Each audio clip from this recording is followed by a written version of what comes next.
Alright, it's a wonderful morning and a wonderful night rest. Okay, this is Ayoba 95.1 FM. You know we are your number one lifestyle radio station. It is number one lifestyle radio station. The only radio station that understands your lifestyle. Talk of music, news, talk, all around information, education, and of course, entertainment.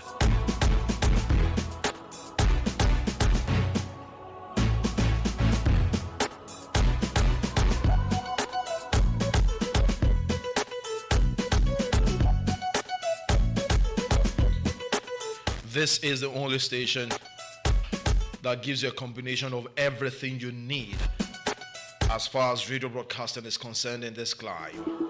Oh yes.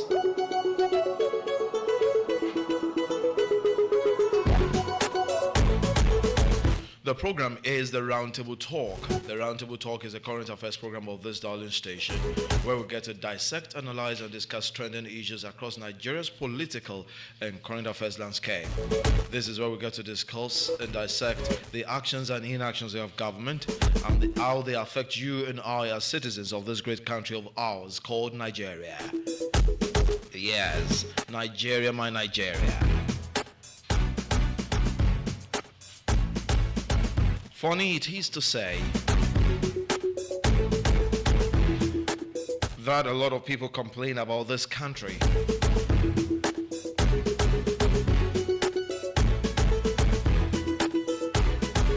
Without necessarily praying for it. Have you prayed for Nigeria this morning?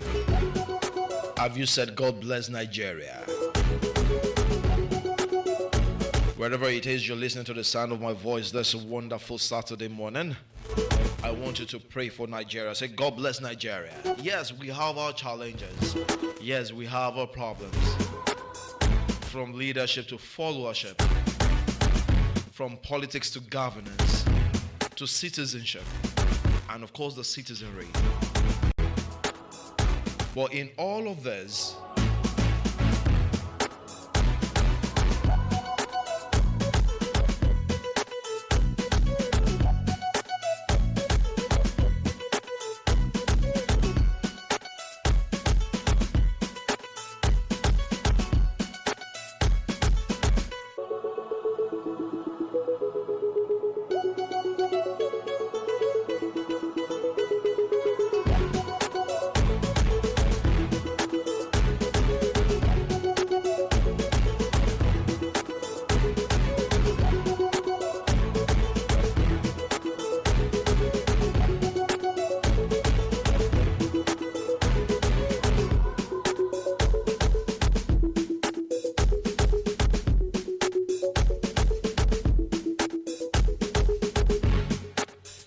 all right.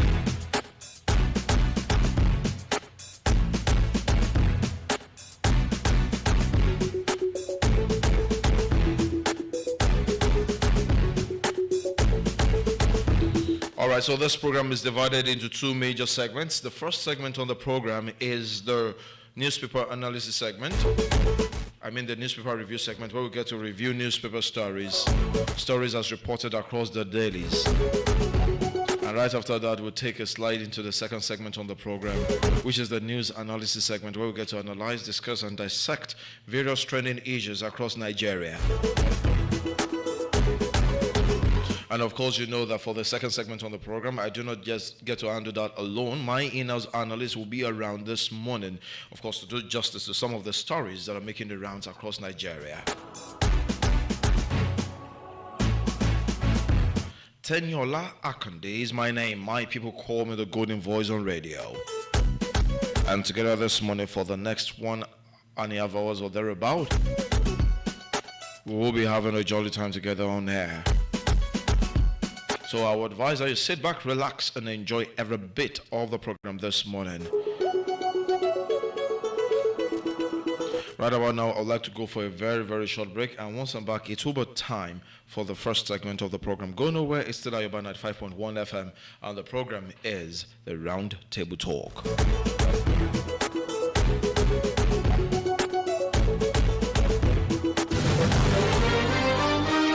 When others discuss issues, they do so in half measure. But here, you're guaranteed a full measure from politics to other trending national issues.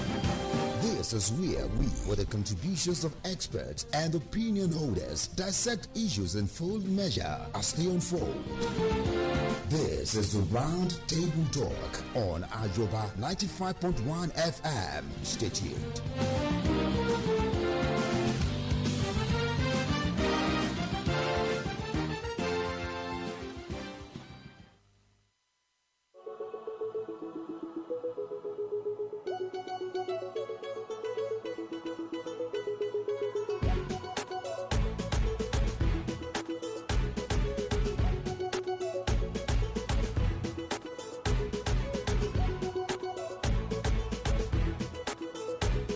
All right, you're welcome back from that break.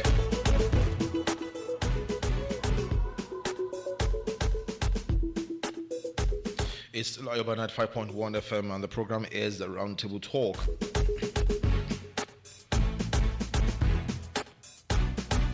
All right, so let's kick off the first segment on the program this morning. I have with me the Punch newspaper, the Daily Post newspaper, as well as the Vanguard newspaper. What does the Punch newspaper say this wonderful Saturday morning? The 17th day of January 2026.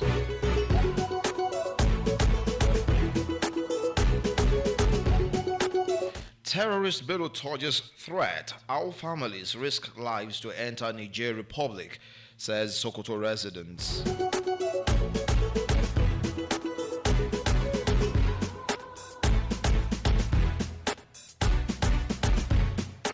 Lagos orders postmortem as twins die after vaccination.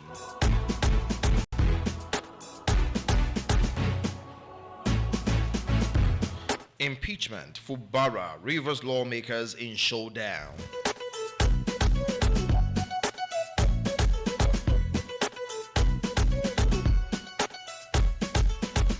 Uganda army denies arrest of opposition leader. TCN announces power outage in parts of Sokoto.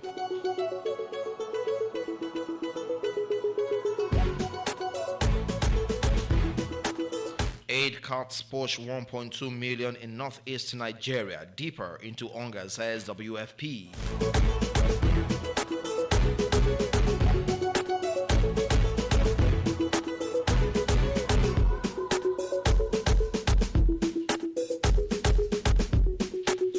And still coming from the Punch newspaper this morning, gunmen killed 2 Enugu cop at checkpoint.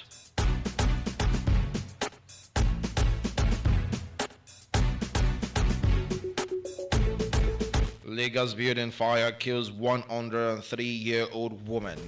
103. Lagos task force dismisses extortion claims, clarifies Okada enforcement process.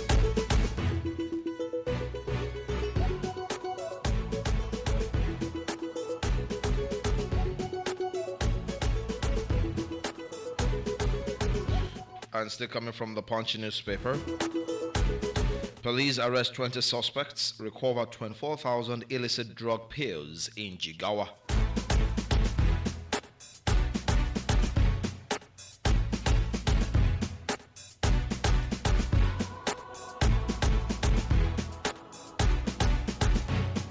Nigeria among worst as West Africa hunger deepens, says United Nations.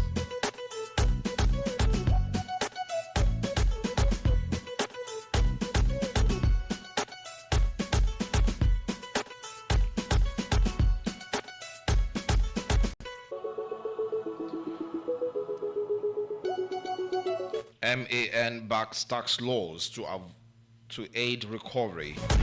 MAN backs tax laws to aid recovery.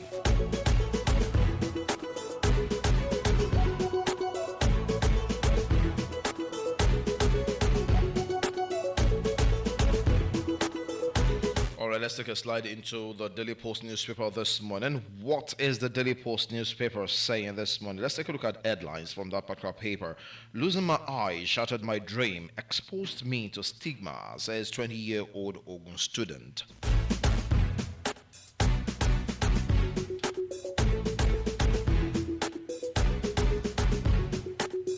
AFCON 2025. Super Eagles battle Egypt for another golden bronze.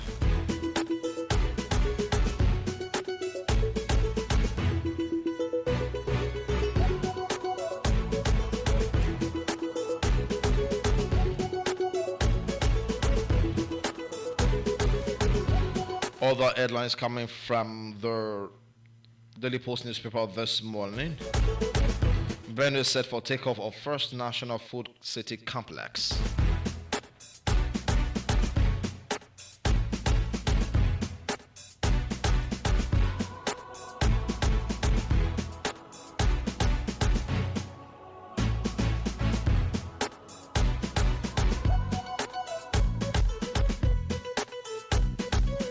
Okay, let's take a look at politics now. Still coming from the Daily Post newspaper. Impeachment. Wike wants to remove Fubara, bring his loyalist. Who is saying that this morning? Baba Yusuf.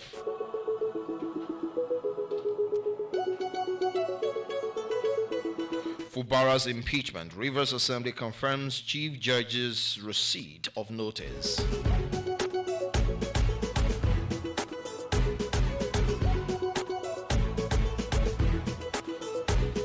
2027, continuing under Tinubu, APC government, scary to contemplate, says Bolaji Abdullahi. Nigerians have agreed that APC government has failed. ADC.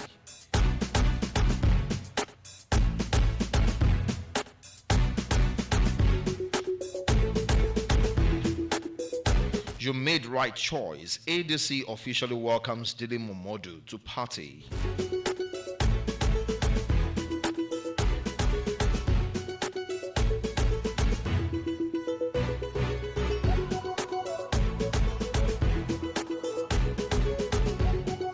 Okay, let's have a quick check at the Vanguard newspaper this lovely Saturday morning.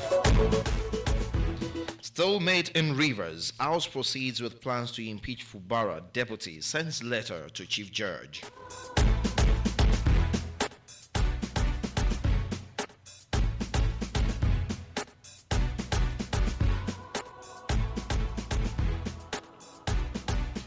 Budgets. FG spends 38.2 billion naira on Gowon, Obasanjo, IBB, others in 22 years.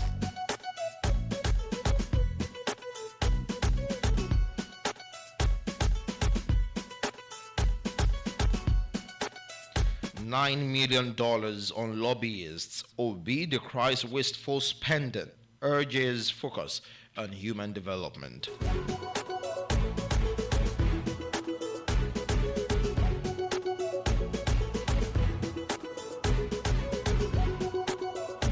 U.S. strike against Maduro killed 47 Venezuelan soldiers, says government.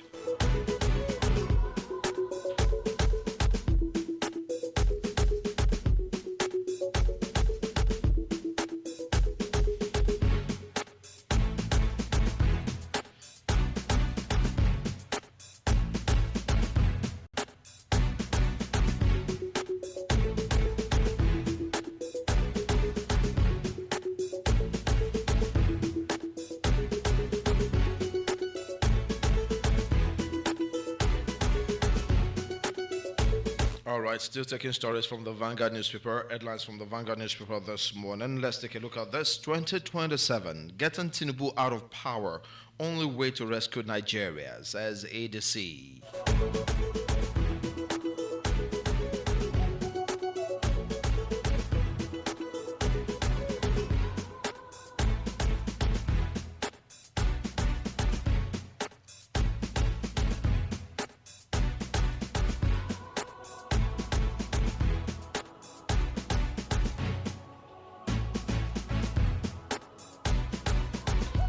Defection of Atiku's son, symbolic coup to APC, personal matter to family.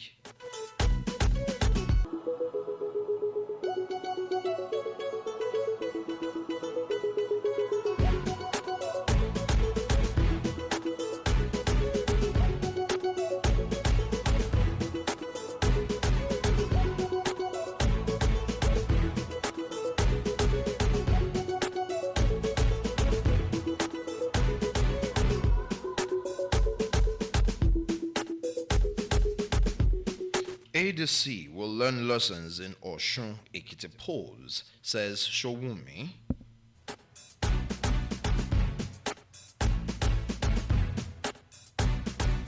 PDP installs caretaker committees in 5 strategic states.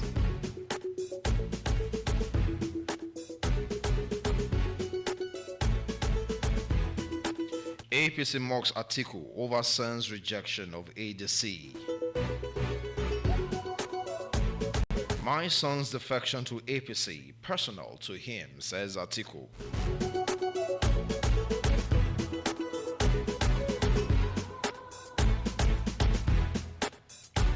Dele Momodu joins ADC, pledges collaboration to rescue Nigeria.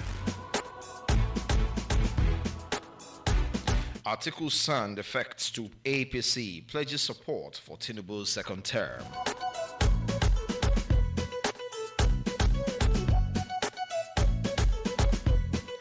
Kwankwaso gives condition to rejoin APC.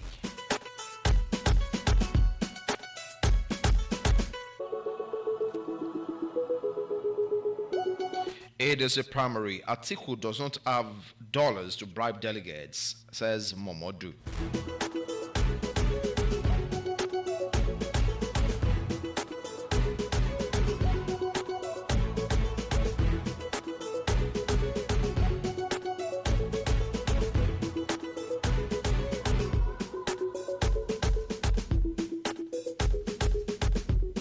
Rivers crisis, APCs, ESO, others slam Fayoshe over Fubara's APC status. Rivers crisis, APC, CSO, others slam Fayoshe over Fubara's APC status.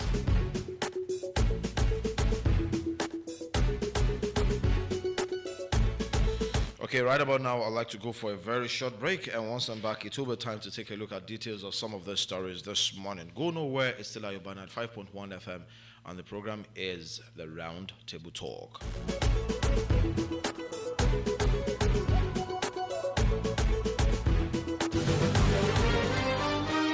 When others discuss issues, they do so in half measure. But here, you're guaranteed a full measure. From politics to other trending national issues.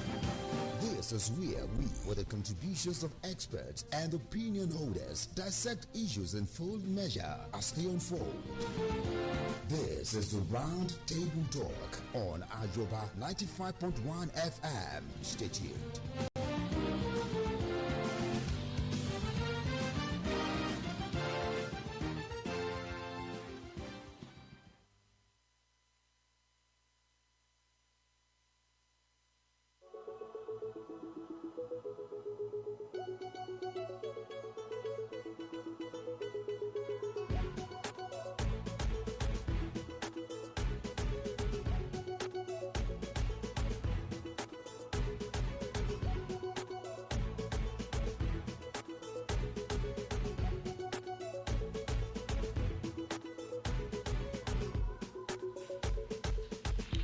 All right, you're welcome back from that break.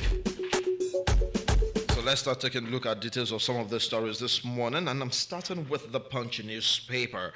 Terrorist Bello Turge's threat: how families risk lives to enter Niger Republic, says Sokoto residents. Some displaced residents of Isa local government area of Sokoto State have lamented increased banditry in the area, saying their family members are undertaking huge risks to move to Niger Republic. They told Saturday Punch that their relatives fled to the West African country following renewed threats and attacks by gunmen loyal to the notorious bandit leader Bello Turge. Our video clip that circulated on social media during the week showed residents fleeing the affected communities. The clip has since been confirmed by local authorities. The secretary of the Sokoto Eastern Zone Development Association, Professor Muazu Shamaki, said that exodus began last Friday after Turge issued threats to settlements around Tidibali, a community within the council. According to him, over 20 settlements across different parts of the local government area have been evacuated in response to the threats. In separate interviews with our correspondents, former residents said their relatives and family members were fleeing to Niger Republic. One of them, Ahmed Saleh, who is currently in Dol Kena, a border community between Nigeria and Niger Republic in the southern Benin area of Sokoto State, said many residents embarked on dangerous cross-border journeys in search of safety.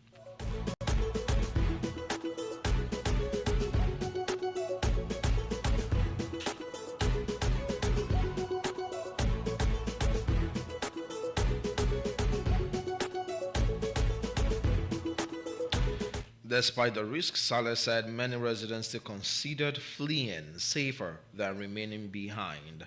According to him, the latest wave of attacks began about 3 weeks ago.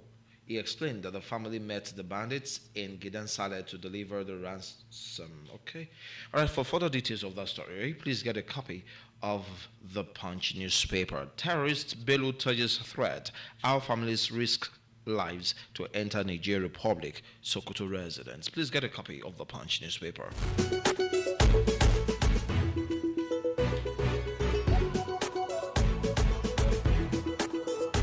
Still with the Punch newspaper this morning, Lagos orders post-mortem as twins die after vaccination.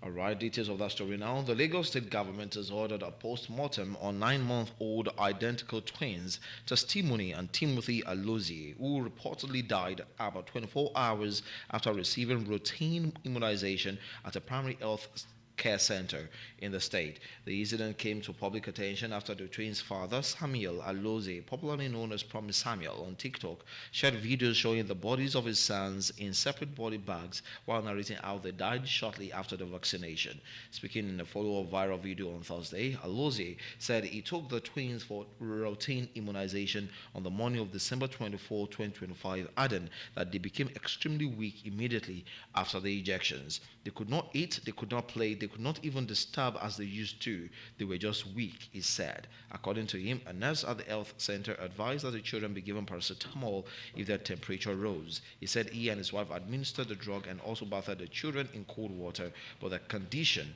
did not improve. It happened that immunization was conducted on 24th of December in the morning, and on the morning of 25th December, they died. On the 24th, after the injection, they were very weak, and I gave them paracetamol because the nurse said if the temperature continued, I should give them paracetamol. The distraught father said the twins were healthy before the immunization and that he had always ensured they received their routine vaccines from birth.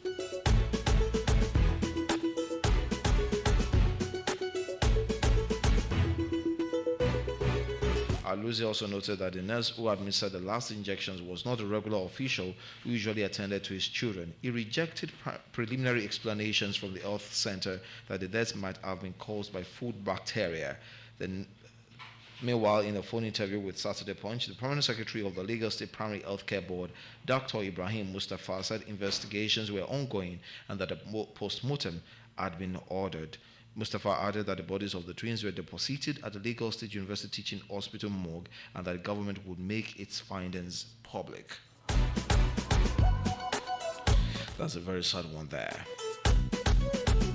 All right, for further details of that story, Lagos orders post-mortem as twins die after vaccination. Please get a copy of the Punch newspaper.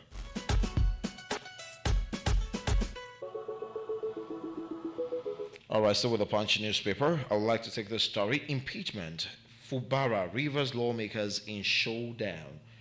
Details of that story now. Members of the Rivers State House of Assembly have vowed to see through the ongoing move to remove the state governor, Siminalayi Fubara. This was after 4 lawmakers who had initially withdrawn from the impeachment decision said they now supported it. Between Monday and Wednesday, the 4 lawmakers, Silvanus Nwako Omuma, Peter Abe Degema, Barili Nwako Kanawan, and Emilia Amadi for Obio Akpo 2, while withdrawing from the process, cited a desire for dialogue and political reconciliation. However, they reversed their decision during the live plenary session on Friday, citing continued hostility from the governor and his deputy and repeated disregard for calls for dialogue. The Assembly thereafter voted unanimously to continue with the impeachment.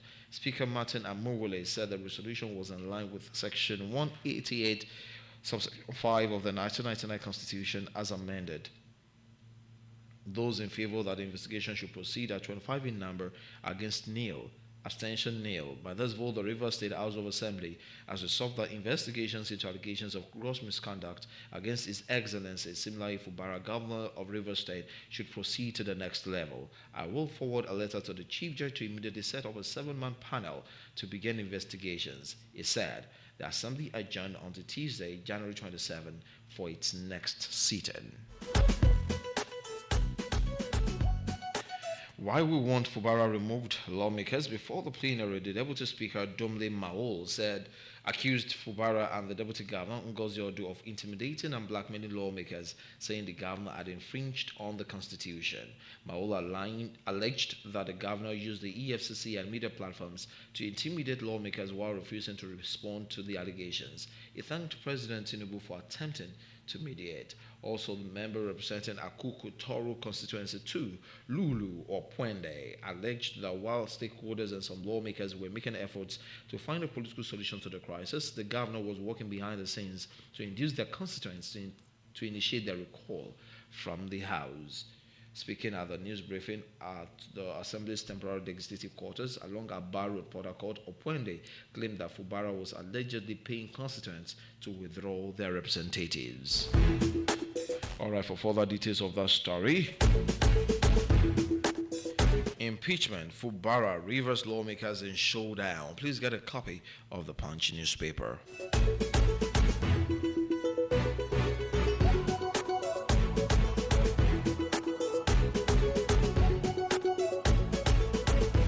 Aid courts push 1.2 million in northeast Nigeria deeper into hunger, says WFP.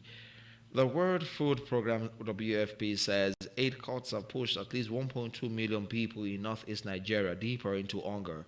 The warning on Friday cited the Kader Harmonies, the regional equivalent of Integrated Food Security Phase Classification, which rates food insecurity on a scale from 1 to 5. IPC levels range up to catastrophic famine, helping governments and agencies plan emergency responses. In Nigeria, funding shortfalls last year forced WFP to scale down nutrition programs affecting more than 300,000 children. Malnutrition levels in several northern states have deteriorated from serious to critical, the agency said. The UN agency said it will reach only 72,000 people in February, down from 1.3 million assisted during the 2025 lean season. Across West and Central Africa, 55 million people are expected to face crisis-level hunger or worse during the June to August lean season. For further details of that story, please get a copy of the Punch newspaper.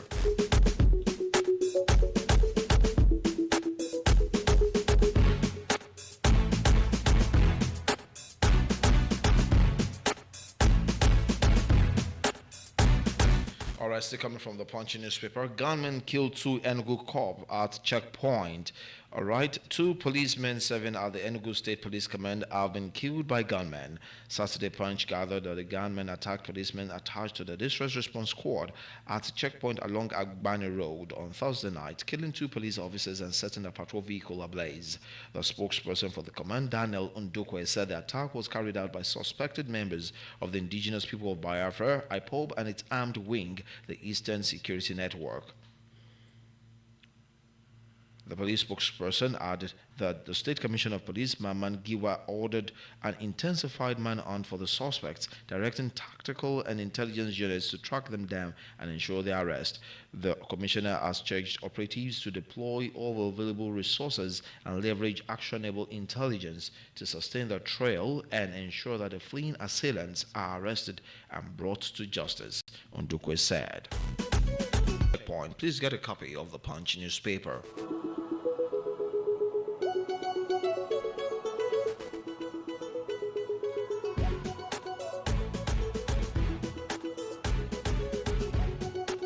Lagos Task Force dismisses extortion claims, clarifies Okada enforcement process. The Lagos State Task Force has dismissed allegations of extortion, illegal sale of seized motorcycles, and abuse of force in its enforcement operations, reaffirming its commitment to public safety, integrity, and the rule of law. The agency addressed the claims in a statement issued on Friday by its Director of Public Affairs, Badiyon Abdurrahim, following what it described as misleading and unsubstantiated narratives circulating on social media about its activities. According to the task force, commercial motorcycles are apprehended strictly through due process and prosecuted before the mobile court for violating the Lagos State Road Transport Sector Reform Law of 2018, particularly for operating on roads prohibited by the state government.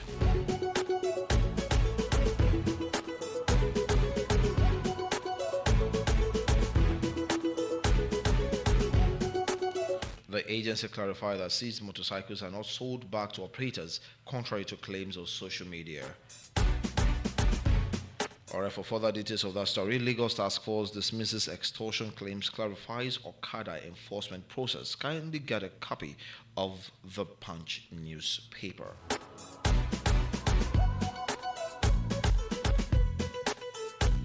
Alright, my final story coming from the Punch newspaper this morning. Final story from the Punch newspaper. MAN backs tax laws to aid recovery.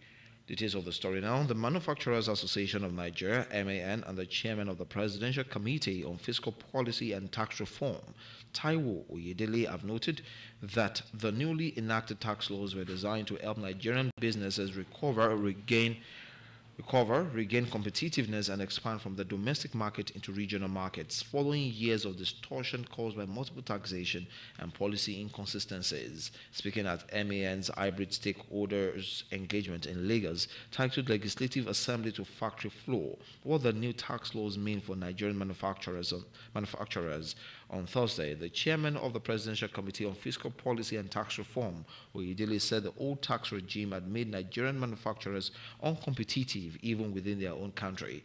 Oyedele noted that the new laws are targeted at restoring competitiveness starting from the local market. Today, you can manufacture in Nigeria and imported alternatives will still land cheaper even after freight, insurance, and duties. What it means is that even in our own market, we are struggling to compete. We want our businesses to compete first locally with them within the region, especially under the African Continental Free Trade Area, he said, warning that Nigeria risks losing jobs and investments to neighboring countries if reforms were not undertaken. He asserted that the system was broken, noting that manufacturers face disproportionately higher effective tax rates due to a mix of legal and illegal levies imposed by state and non-state actors.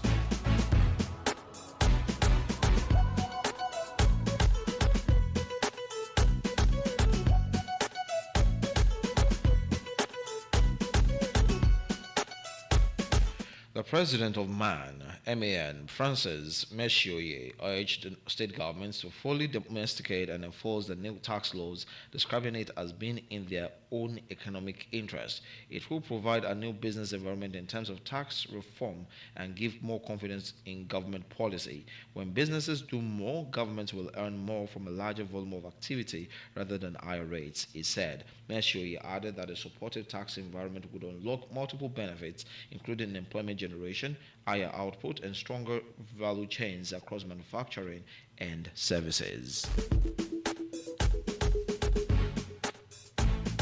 Additionally, the Director General of MAN, Segun Ajayi Kader, stated that the success of the reform depended on full alignment by subnational governments. He said, "We are happy that at least 10 states have passed laws fully aligned with the federal framework. This will help eliminate nuisance taxes and illegal collection practices that have long been the bane of manufacturers." All right, for further details of that story, MAN backs tax laws to aid recovery. Kindly get a copy of the Punch newspaper.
All right, let's take a look at what the Daily Post newspaper is saying this morning. And of course, I'm starting from Benue State. Benue is set for takeoff of first National Food City Complex.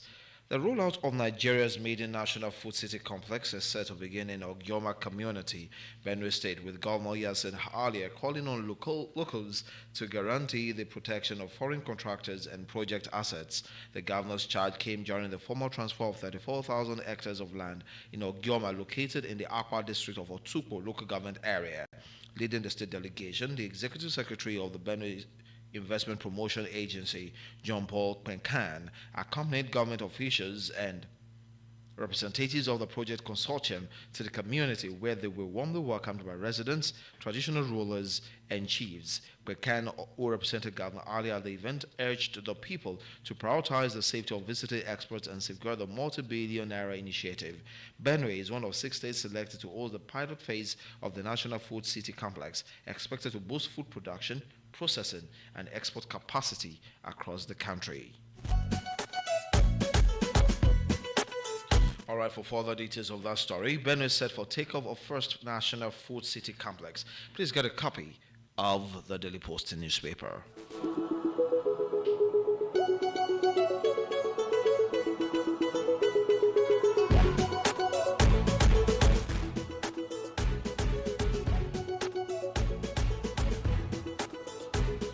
Okay, and still with the Daily Post newspaper this morning. Impeachment. Wike wants to remove Fubara, bring his loyalists, says Baba Yusuf. A political strategist, Baba Yusuf, has accused the FCT minister, Nyesom Wike, of doing everything to remove Governor Siminalayi Fubara of Rivers State and enthrone his loyalists.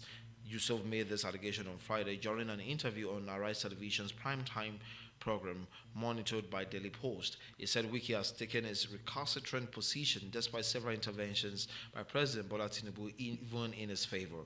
It got to the point where Mr. President has to take tough decisions of suspending the democratic institution in Rivers for 6 months.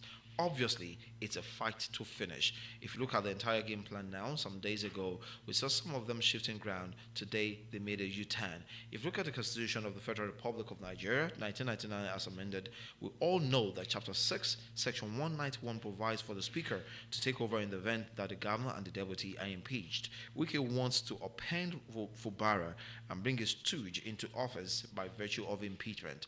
If this happens, Martin Amole, who is the Speaker of the Rivers State Assembly, will emerge as acting governor as is provided by the 1999 Constitution as amended.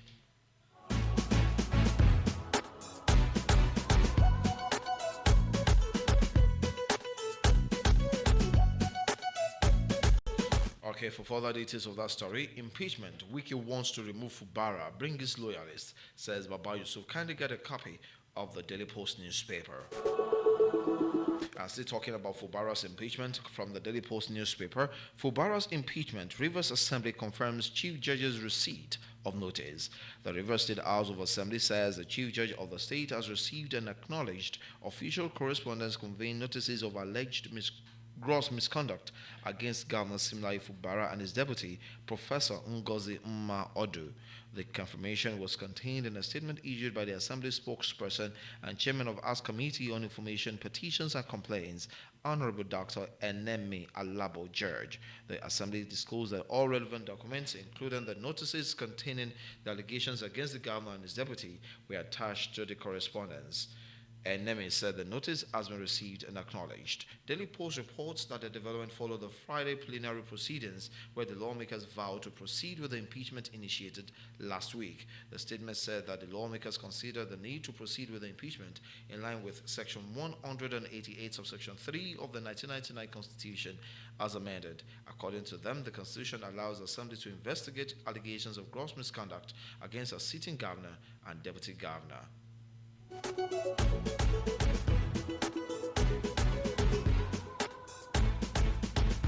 All right, for further details of that story, Fubara's impeachment, Rivers Assembly confirms Chief Judge's receipt of notice.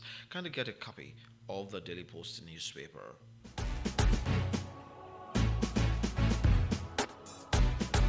All right. right, still coming from the Daily Post newspaper. 2027, continuing under Tinubu, APC government's carry to contemplate, says Bolaji Abdullahi. The National Publicity Secretary of the African Democratic Congress, ADC, Bolaji Abdullahi, says having to continue with President Bola Tinubu and the All Progressives Congress, APC-led government is carry to contemplate.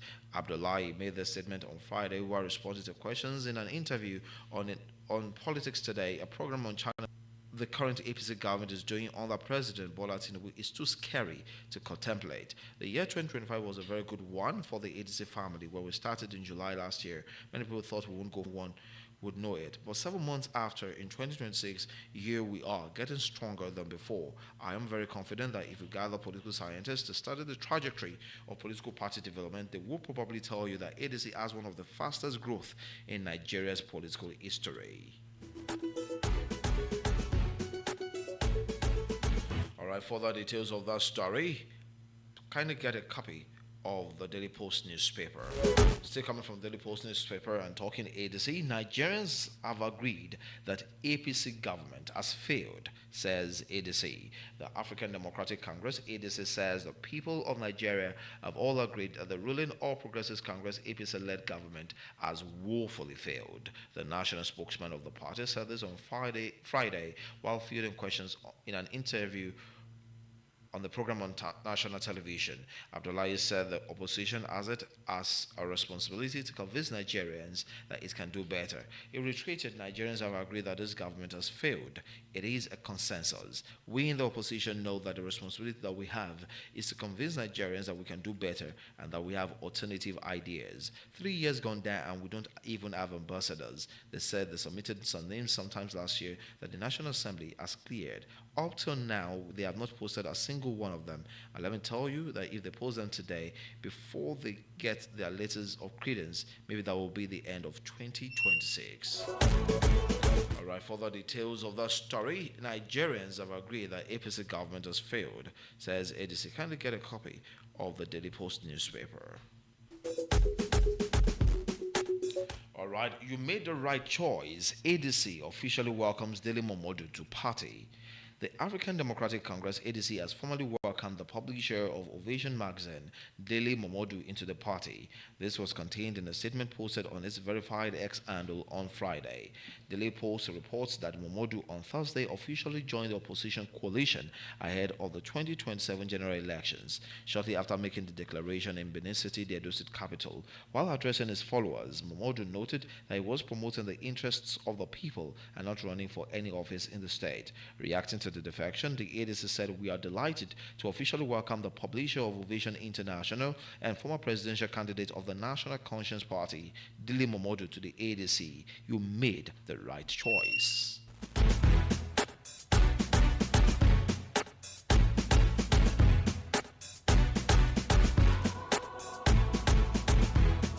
Okay. One more story from the Daily Post newspaper, and then I'm going to take a slide into the Vanguard newspaper this morning. Okay, but no violence against ADC unacceptable. Party defends inaugurations. The African Democratic Congress, ADC, has described the violence that disrupted its party activities in Borno State as unacceptable, insisting that the inauguration of its committees in the state was lawful and properly authorized. In a statement issued by its National Publicity Secretary, Malam Bolaji Abdullahi, on Friday, the party said the inauguration of the Borno State Transitional Committee and the membership registration committees was carried out with approval of the party's National Working Committee, NWC. The ADC stressed that the exercise, which has Malam Kashim Imam as chairman, followed established party guidelines and should not have been obstructed. The African Democratic Congress wishes to place on record that the inauguration of the Borno State Transitional Committee and the membership registration committees had been carried out in full compliance with the guidelines and authorizations issued by the National Working Committee of the party.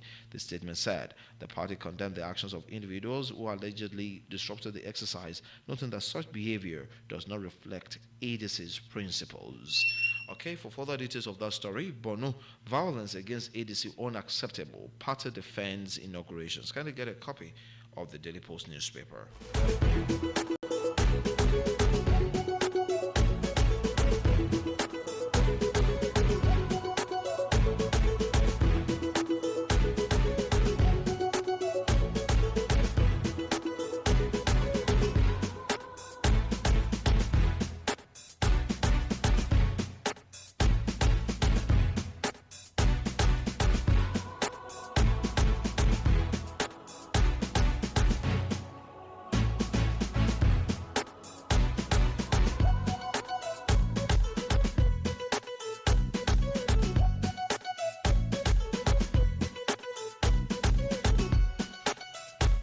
right, let's take a look at what the Vanguard newspaper is saying now. Stalemate in Rivers. House proceeds with plans to impeach Fubara. Deputy sends letter to Chief Judge. And that particular headline has this riders. Court stops CJ from receiving acting on letter.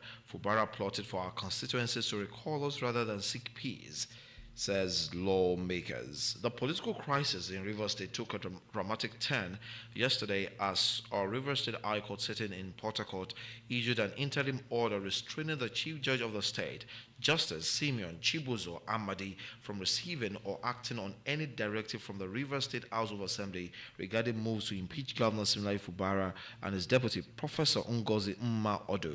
The State House of Assembly had earlier in the day, when it resumed its plenary, unanimously resolved to go ahead with the impeachment process by sending a letter to the Chief Judge to constitute a 7-man panel to investigate allegations of gross misconduct leveled against Governor Siminalayi Fubara and his deputy, Professor Ngozi Odo. All the 25 lawmakers present at the proceedings voted by show of hands in favor, continuing with the impeachment process, including the 4 members who had earlier opted to seek political solution to the crisis instead of impeachment. The House, in the letter signed by its Speaker, Honorable Martin Amewule, said the move was in pursuant to Section 188, subsection 5 of the Constitution of Nigeria, 1999, as amended. However, following 2 separate suits filed by Governor Fubara and Deputy Governor Odo, Justice F.A. Fiberesima of the High Court of Oyibo local government area, in a ruling, restrained the Speaker of the Rivers State House of Assembly, Martin Amewule, alongside 32 others, including the Clerk of the House and the Chief Judge of the State, from receiving, forwarding, considering, and or acting on any request, resolution, articles of impeachment, or other communication aimed at constituting a panel to investigate allegations of misconduct against the governor and his deputy. The interim injunction is to last for 7 days. Justice Fiberesima held that the interim measure was necessary to preserve the status quo pending further hearing.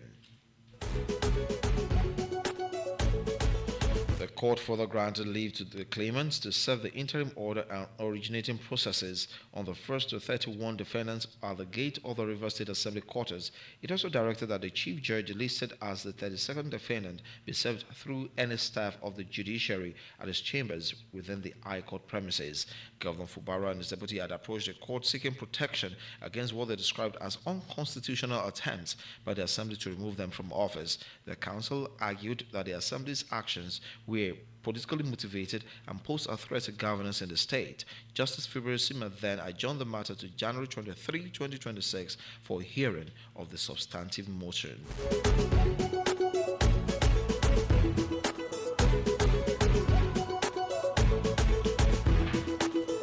Alright, for further details of that story, stalemate in Rivers. House proceeds with plans to impeach Fubara deputy, sends letter to Chief Judge. Court stops CJ from receiving acting on letter. Can you get a copy of the Vanguard newspaper for more details of that story? Budget. FG spends 38.2 billion naira on Gowon, Obasanjo, IBB, others in 22 years. By the end of this year, the federal government would have spent at least 38.188 billion on the upkeep of former presidents, vice presidents, and their families over a period of 22 years. Saturday Vanguard's checks have revealed. Based on official exchange rates across the various years, the welfare of former leaders and their families has cost Nigeria $144.722 million in 22 years. From 140 million naira in 2005, funds allocated to entitlements of former presidents, heads of state, former vice presidents, or chiefs of general staff have risen rapidly to 82.3 billion naira since 2013. The peak was in 2012 when Dr. Goodluck Jonathan's administration budgeted 3.185 billion naira for the welfare of the ex-leaders. The lowest allocation was in 2008 when 24 million naira was allocated. The figure for 2007 was not disclosed, but unconfirmed estimates from the Secretary to the Government of Federation's office put the figure at 102 million naira. Between 2013 and 2025, the allocation was constant at 2.3 billion naira for each year. Also in 2017, the Office of the Secretary to the Government of the Federation allocated the sum of 432.193 million naira for the purchase of cars for the nation's 7 former presidents, heads of state, and 4 vice presidents. For 2026, the federal government has proposed 2.3 billion naira for the payment of benefits and entitlements to Nigeria's former presidents, heads of state, and their deputies. This is according to details contained in the 2026 58.47 trillion naira appropriation bill under the item tagged Entitlements of Former Presidents, Heads of State, and Vice Presidents, Chief of General Staff. The allocation covers pensions, allowances, and other statutory benefits. Budget documents show that the 2.3 billion naira provision applies to both civilian and military former leaders of the country. Further details of that story. Budgets. FG spends 38.2 billion naira on Gowon, Obasanjo, IBB others in 22 years. Please get a copy of the Vanguard newspaper.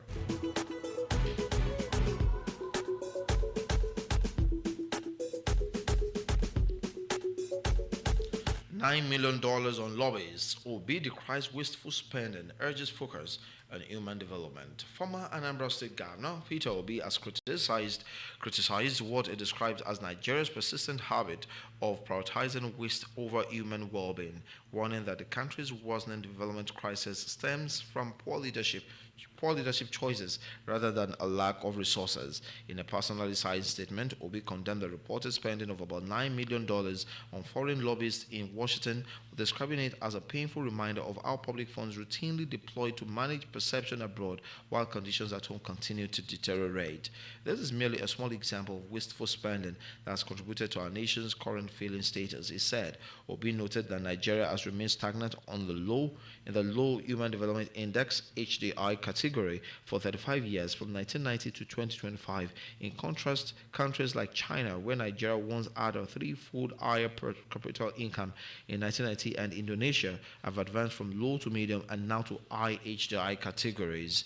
The achievements of these nations were not the result of fate, miracles, or natural endowments, but rather a consequence of choices and the cumulative effects of good and bad leadership, Obi stressed. Turning to health, one of the 3 pillars of HDI, Obi painted a bleak picture of Nigeria's global rankings.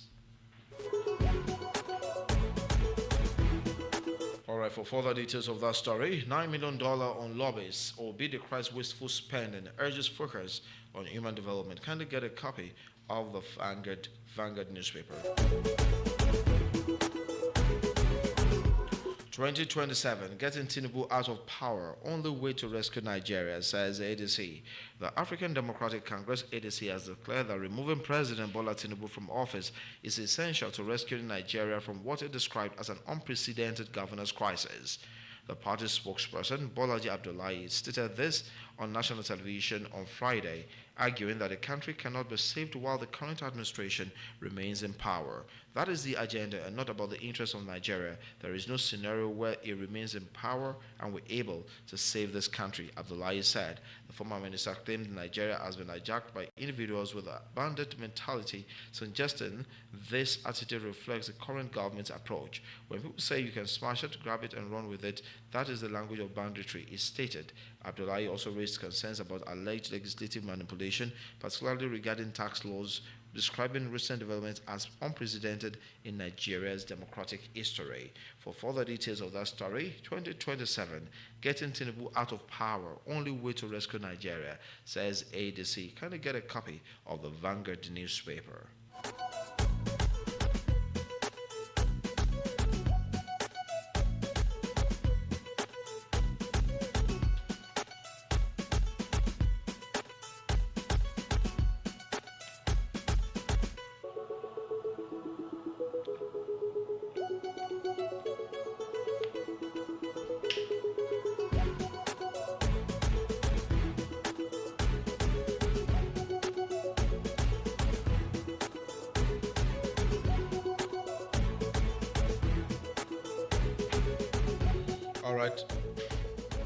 All right, and still taking stories from the Vanguard newspaper. The faction of Atiku's son, symbolic coup to APC, personal matter to family.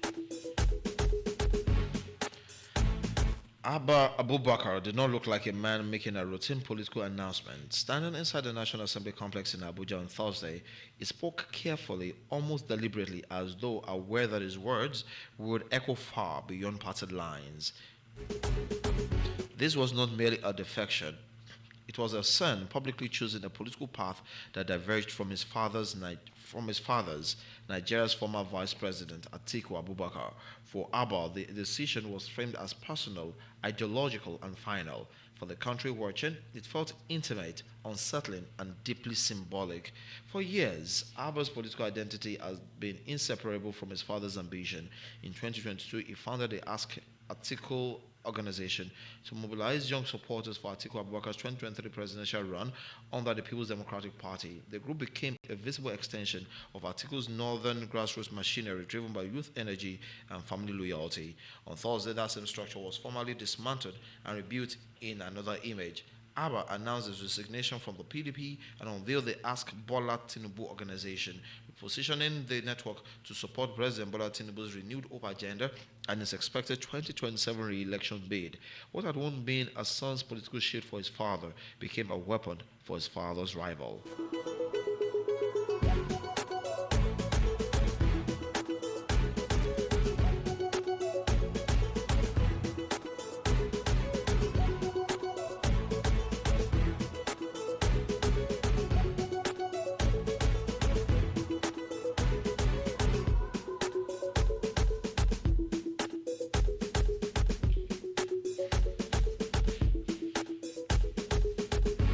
All right, for further details of that story, defection of Atiku's son, symbolic coup to APC, personal matter to family. Please get a copy of the Vanguard newspaper. ADC will learn lessons in Osun Ekiti polls, says Showumi.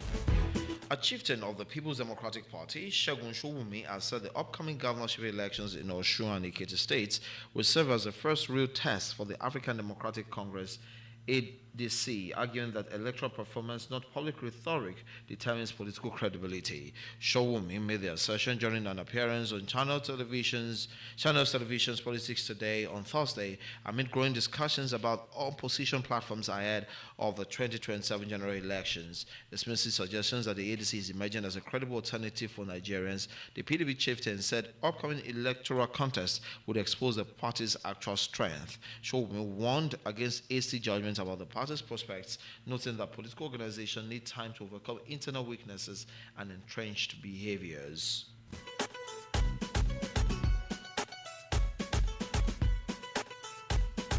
He added that changing political habits requires deliberate efforts and self-awareness. The PDP stalwart also raised concerns about what he described as signs of entitlement within the ADC's ranks. For further details of that story, ADC will learn lessons in Osun Ekiti polls. Showumi, please get a copy of the Vanguard newspaper.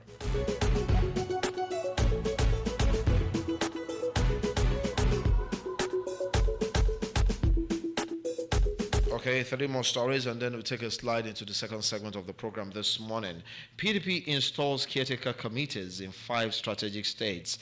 That's coming from the Vanguard newspaper. The National Working Committee, NWC, of the People's Democratic Party, PDP, has approved the appointment of caretaker committees to take charge of the party's affairs in Delta, Enugu, Imo, Rivers, and Osun states. The appointments were made on behalf of the National Executive Committee, NEC, and in line with Section 29, Subsection 2B of the PDP Constitution 2025 as amended, according to a public notice by Theophilus Dakas Shan, the party's national organizing secretary, yesterday. In the notice, the party said the decision followed the NWC's constitutional responsibility to ensure the proper administration and continuity of party structures at the state level. It reads the NWC of our great party, the PDP, acting on behalf of the National Executive Committee and pursuant to Section 29, Subsection 2B of our Constitution 2025 as amended, has approved the appointment of the following party leaders to the caretaker committees of Delta, Enugu, Imo, Rivers, and Osun states. In Delta State, the caretaker committee will be led by Professor Sylvester Monye as chairman, with Dr. Michael T.D. Seven as secretary, alongside other members drawn from different parts of the state. The Enugu State Committee has Steve Oruro as chairman and Martin Ugumadeze as secretary, while Chief Jen Okere and Mr. Magnus Amadi were appointed chairman and secretary respectively of the Imo State Committee. For Rivers State, the party named Ogbam Ojima as chairman and Dr. Field Unko as secretary, while the Osun State Caretaker Committee will be headed by Tunde Tijani with Bamidele Sheyi Abiola as secretary. The PDP said the caretaker committees were empowered to run the day-to-day affairs of the party in their respective states in accordance with its constitution. The committees are charged with the responsibility of managing the affairs of the party in their respective states as stipulated in Section 21, subsection 2A and B of the PDP Constitution. The tenure of these committees shall not exceed 90 days or until such a time as a new executive committee is elected. Alright, further details of that story. PDP installs caretaker committees in 5 strategic states. Please get a copy of the Vanguard newspaper. APC mocks Atiku over Son's rejection of ADC. The Lagos State chapter of the All Progressives Congress, APC, has described the decision of Abubakar Atiku Abubakar, son of former Vice President Atiku Abubakar, to reject the African Democratic Congress ADC and align with the APC as a major blow to Atiku's political credibility.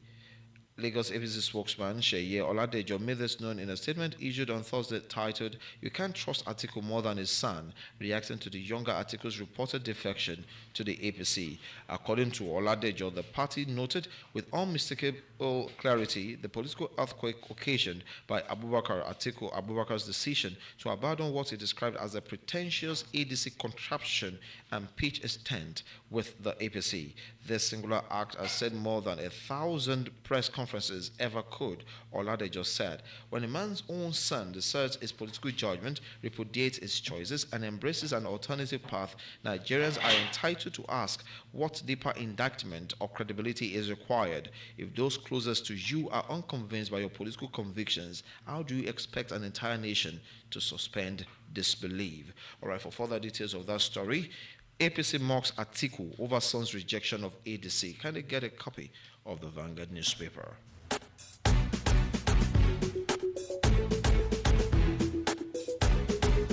All right, my final story for this morning. ADC primary, Atiku doesn't have dollars to bribe delegates, says Momodu. A chieftain of the African Democratic Congress, ADC, Dele Momodu, has dismissed concerns that former Vice President Atiku Abubakar will use money to unduly influence the party's presidential primary. The publisher of Ovation magazine made this known on Thursday during an interview on Channels Television's Morning Brief program while addressing questions about how the party would manage the presidential ambitions of its top chieftains ahead of the party's primary election. Momodu clarified that campaign funding should not be confused with bribery, explained that money is needed for legitimate campaign logistics and election day operations. It's not just about money. When we talk about money, there are logistics. We are not talking about bribing, Momodu said. The ADC chieftain cited the 2024 United States presidential election as an example, noting that substantial campaign funds do not guarantee victory. Even in America, Kamala Harris outperformed Donald Trump in terms of raising funds. She had over $1 billion to spend. She still didn't win, he stated. Momodu explained that the practical uses of campaign funds, emphasizing election security rather than delegate inducement. Addressing speculation about Atiku's financial capacity, Momodu noted that the former vice president does not control state resources like some other political figures. Atiku is a businessman. He has been a businessman since he left power in 2007. He does not control any state in Nigeria, he remarked. Asiwaju controls at least Lagos. I don't know other states he controls personally, and he can do and undo. Wike controls rivers, he added. Momodu therefore dismissed suggestions that Atiku would have billions of dollars to bribe delegates, adding that strategic campaign planning, not money, won Atiku the People's Democratic Party's primary against Nyesom Wike in 2022.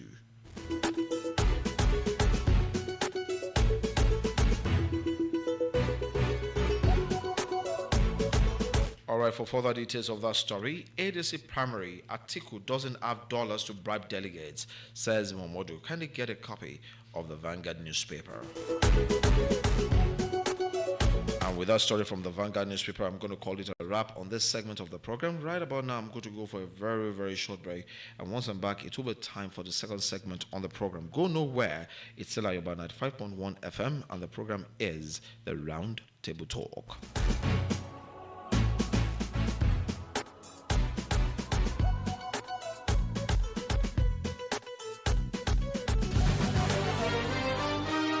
When others discuss issues, they do so in half measure. But here, you're guaranteed a full measure, from politics to other trending national issues. This is where we, with the contributions of experts and opinion holders, dissect issues in full measure as they unfold. This is the Round Table Talk on Ajoba 95.1 FM. Stay tuned.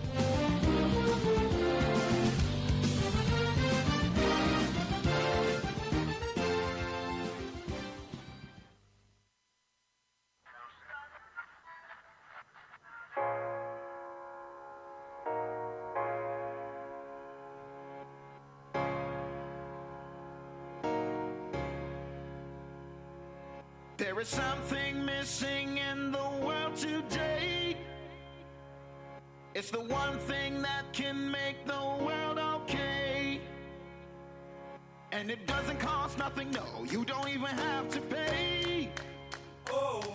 It's about doing the right thing every day.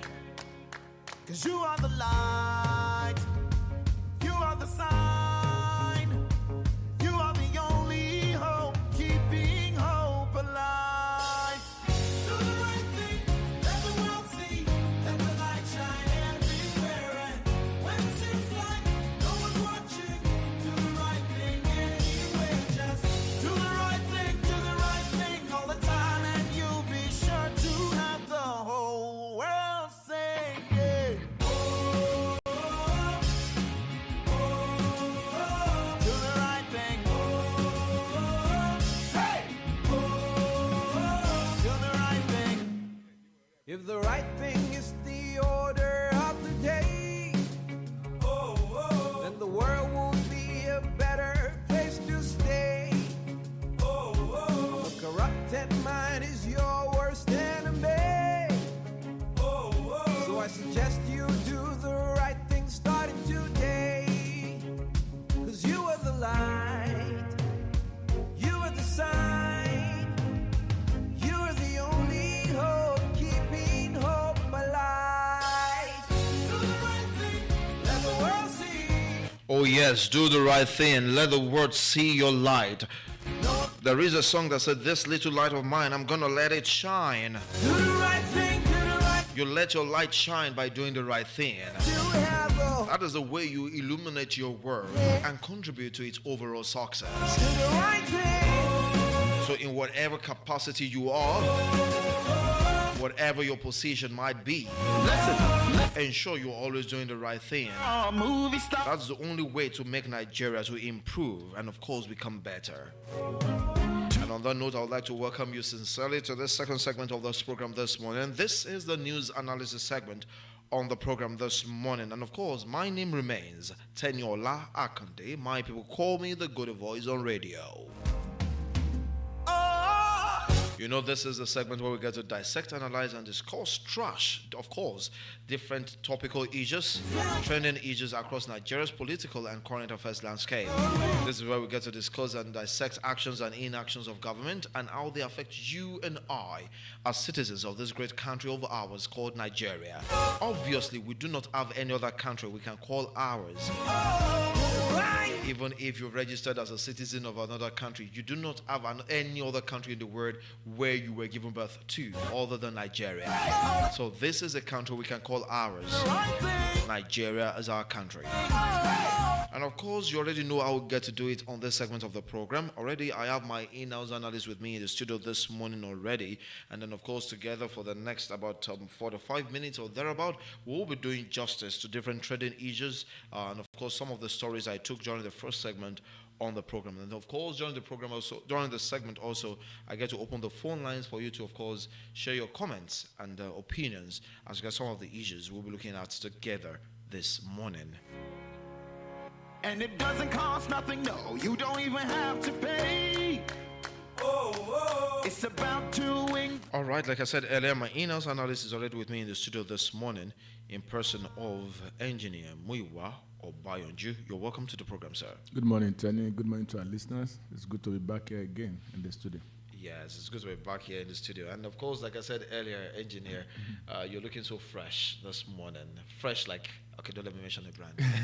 I'm on air. So, you're looking fresh. Like, let me say fresh like a fresh fruit. Yeah. Some people in Nigeria happen to them in the bad way. Me, Nigeria is happening to me in the positive way. Okay, maybe you come and show us the way. Yeah, I will. Oh, good. So maybe you come and show us the way. All right. So, engineer, let me start like I always ask every week. How was Nigeria been in the last 1 week to you? Let's start from that note. Well, we are in 2026, and as you know, that politics is going to be in the top gear. In fact, it's coming up already. So it's coming up, and that's why we're hearing different stories now. We see forgivenesses, we see a lot of alignment and realignment, we see a lot of political strategies and a lot of things. And Rivers State is also in the news, as usual. Definitely. Probably we are going to be seeing Rivers to the end, to the next elections. And most likely. And the way things are going now, with presidents becoming moot on the issue, then only God knows the fate of Fubara. So we're in the country, and we still thank God that at least we are still here. And first, God has spared our lives to see this year. And second, now you can say Jack Robinson now. Today is 17 now. And so the month, January is going, and the year is going again. So if somebody wants to remain at the point of complaints, then it will still be there before you can know what's happening. Say, we are now in December, we're looking at 2027. And the election will just come. I'm also in Ekiti. The big one is happening in Ekiti by June. So yes. a lot of good times, a lot of stories, a lot of interesting times ahead in the state and the country. Okay. We only hope for the best. Yeah. We only hope for the best. Okay. A politician or a policeman, you gotta take the stand and do the right thing. All right, so engineer, I want us to start from Rivers State this morning. Stalemate in Rivers. I'm taking this story from the Vanguard newspaper. I took it during the first segment of the program also. Stalemate in Rivers. House proceeds with plans to impeach Fubara deputy, sends letter to chief judge. This particular story, this headline asks this writer, court stops CJ from receiving acting on letter. Fubara plotted for our constituencies to recall us rather than seek peace, says lawmakers. I wouldn't want to go into details of that story because of our time.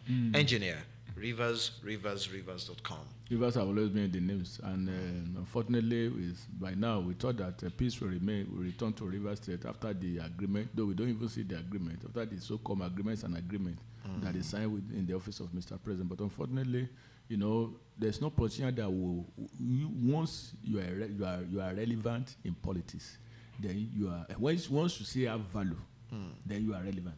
But when you lose value, you become irrelevant. And to have value, you must have a structure that you control.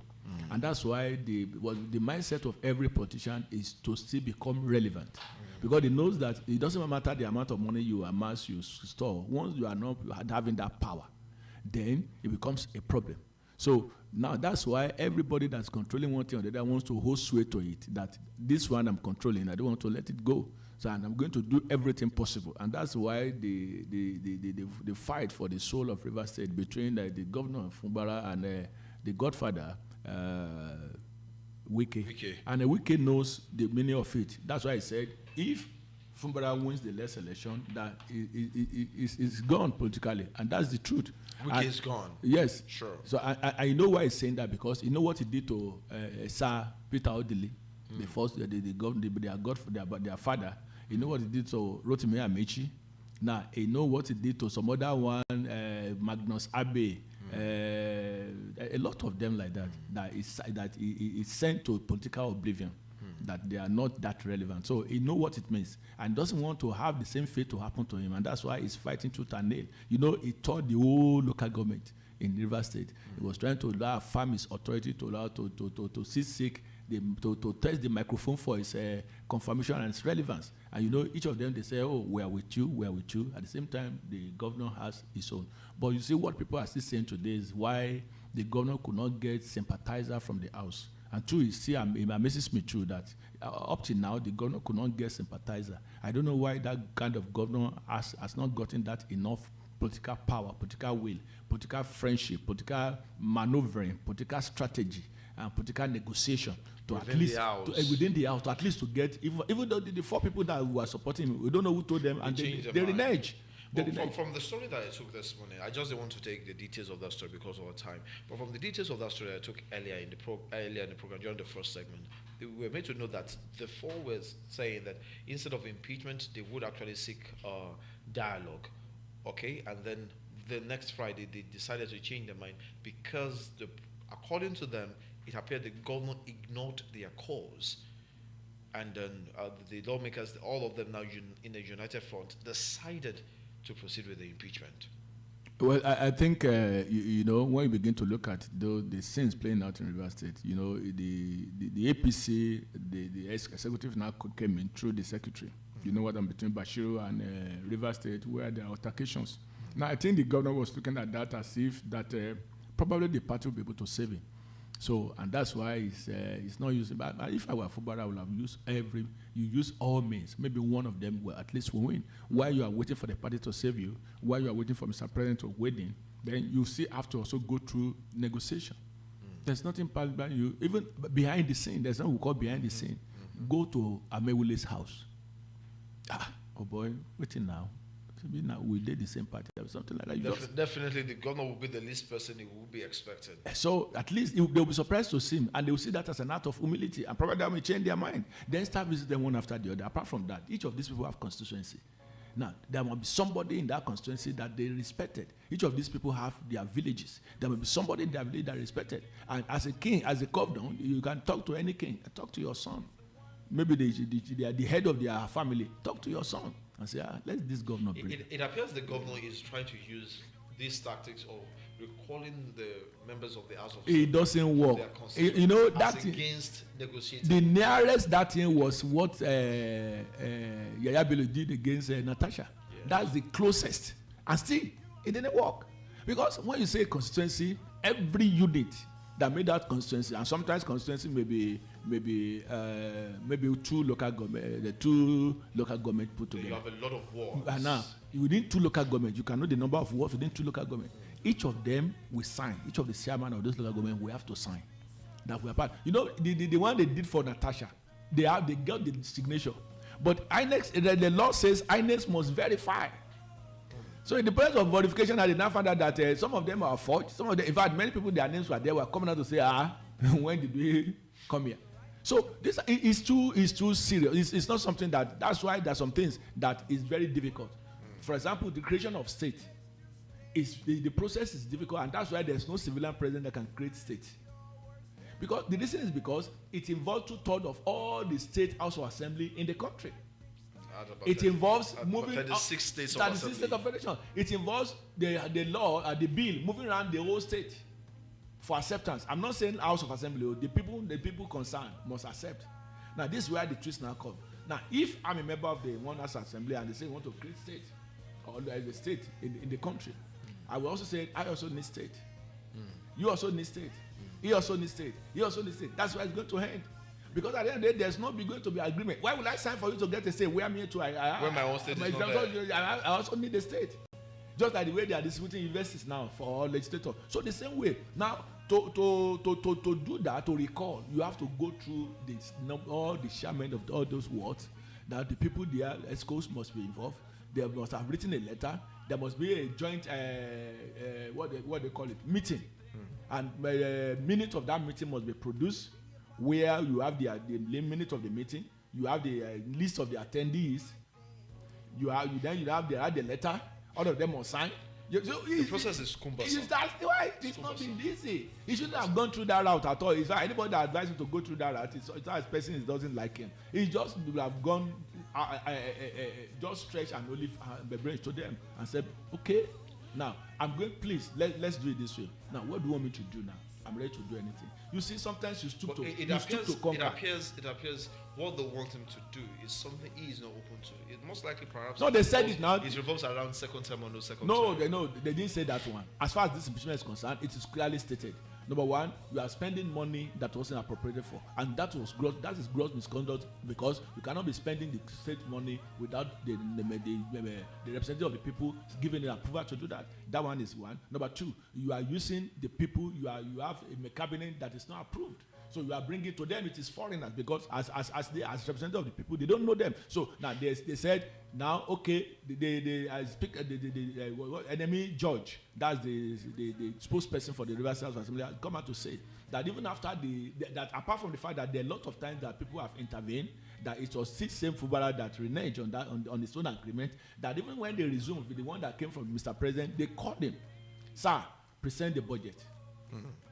Sir, let's try correcting let's quickly go through this. It's not something that won't take time. They just want to formalize it. So he didn't answer them. Sir, now you have cabinet. We don't know anything about it. Bring them. Send their names. Let them screen them. So I did not respond. And these two constitute gross misconduct too. In fact, the one that is very serious is appropriation. The law did not give you right to begin to spend money that's not appropriated. It's a serious. Even though you are the it's a serious infraction in law. It's a serious infraction in law. So now you'll have gone to them and say, sir, sorry, when do you want me to bring it? Now, what do you want me to do now? Sometimes you stoop to conquer. You know the value of a governor of Rivers State. Apart from even the governor of Rivers State, you are starting a political trajectory that won't allow anybody to truncate. The wicked has become done today. It started as a local government chairman. From local government chairman, he became the chief of staff. From chief of staff, he became minister, a minister of state. He came back for justice. For justice. Look at that tragedy, and that's what has made him to be what it is today. Though he has retired, all these people that made him. That is politics for you. But you too, you if you want to do the same thing, you get that power first. But as it is now, a wise governor does not make noise, does not run against his leader when he's doing first time. It's suicidal. They will do everything to work against you. And that's why wise governors that have godfathers, they always behave like a gentle boy. Yes, sir, and I lie. I'm loyal, sir. Let them get the second time. Even Obasanjo, People's Democratic Movement was what gave birth to PDP. Now, when Obasanjo joined the People's Democratic Movement, and at that time when there is problem, Nadeco, the military and every other thing, and they say, okay, now MK Abiola has died, you are shorting Yoruba, Nadeco, Yoruba problem, Yoruba wahala, and Ganfayemi, Femi Falana, all of them are causing trouble. Okay, now we're going to placate Yoruba, give us a Yoruba person. And they say, okay, now the person we only respect is our Oga military, it's also a Oga in Nigeria, Obasanjo. So now join PDP.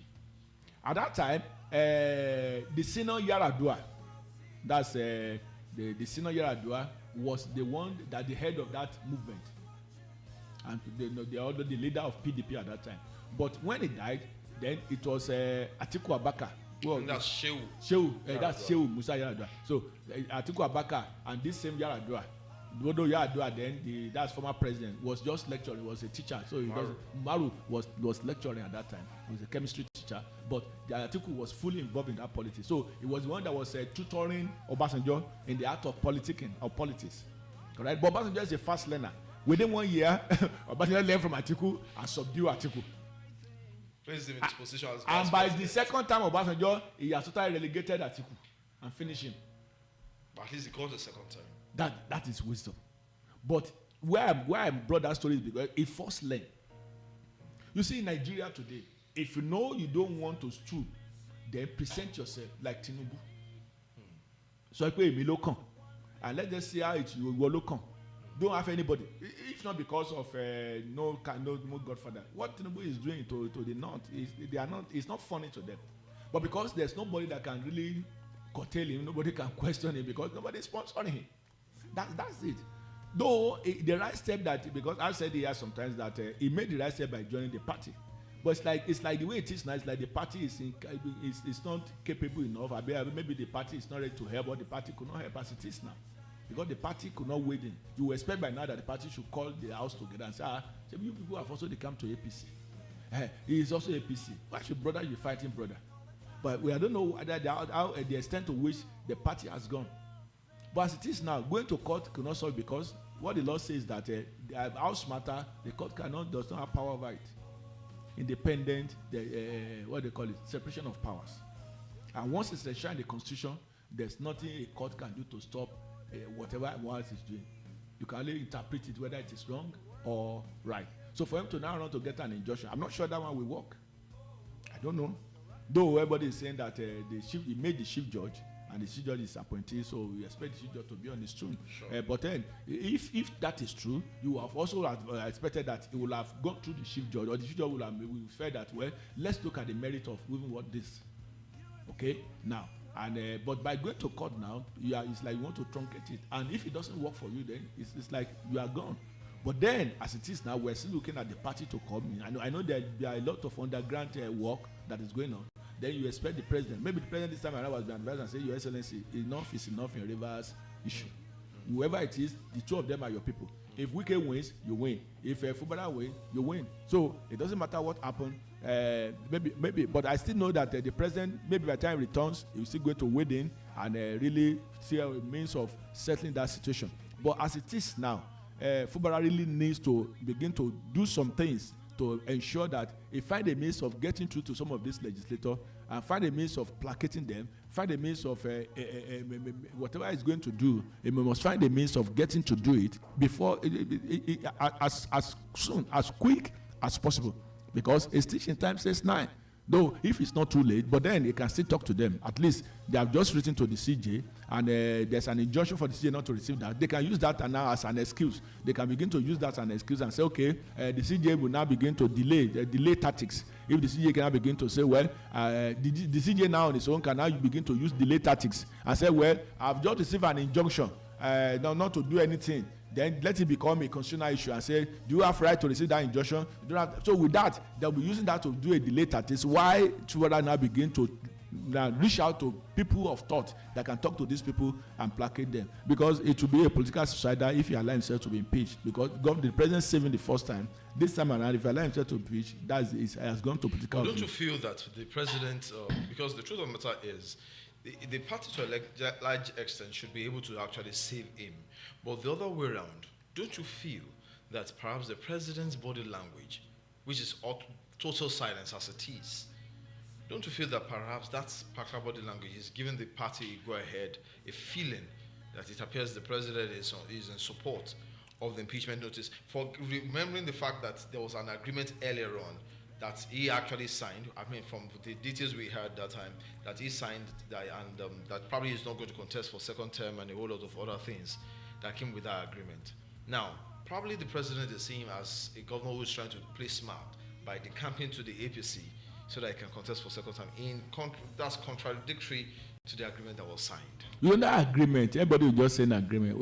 The agreement, I don't think the agreement was published, though we see a lot of things online. That I thought a lot of people just were writing it to suit their purpose, but nobody said the agreement until they publish the agreement. But one thing I know is that for anybody to head position in Nigeria and say, I won't do second time, that person will have maybe Musa Umaru Yaradua. And that's the only person that I think can say, I want to do one time, not doing second time. But because of the lucrativeness of the office, whether governor, minister, even local government chairman, and even president, that's why when people come and begin to say, don't worry, I'm going to do first time. I say, this man, go and sit down. You are just deceiving yourself. You think we are fools? Who will become president of Nigeria and say, I want to do first time one time and go away? There's virtually no political office in Nigeria that is not juicy. That's what I'm saying. So now, for that agreement may be, well, let us agree to now at least douse the tension. But I know what is within me. And so probably the card he wants to play was that, okay, don't worry. By the time I join the Labour Party, the party will not stop me from now contesting again. And that's what we see play out with Bashiru and every other one that's coming out to talk. But they have stopped talking now. We don't know who asked them to stop talking. So, but the only thing that can still save him now is that now, why the chief judge is now begin to look at the injunction, maybe using that as an excuse and say, well, I'm not going to take any step because there's a court injunction. Where they now begin to argue it is constitutionally, where does the chief judge, does the court have right to stop legislative process or so on and so forth? Then the governor may now begin to use that to now reach out to people that can talk to some of these members members or get some meetings with them or with them to do it. But it's not easy for anybody to say governor should not do second time. And if he agreed, then that means that if truly he agreed that's not going to do second time, then he should have been able to go back to Mr. President and let him know that, sir, I want to do second time, sir. Or stand by his word and leave the place. And if he leave the place, will have been another hero after Goodluck Jonathan. So I say we have the first president that took one time and did not contest the second time. So we now have a governor also that did one time and just go away. And probably they would have negotiated for him and say, okay, maybe in the next dispensation, let's make him a minister, let's make an ambassador, let's make this, let's make that. But then to sit on the government of Rivers State, it's not something anybody will go there and say, I want to do second time. It's rather unfortunate that, sometimes like the first question you write, even in the same party, there are loyalists. There are groups, there are camps. And so within a party, you see people, in ADC now, Atiku Abubakar have his own camp. Definitely. Loyalists within that party. Definitely. And Obi also knows that. That's why he's coming also. He also bring his own camp there.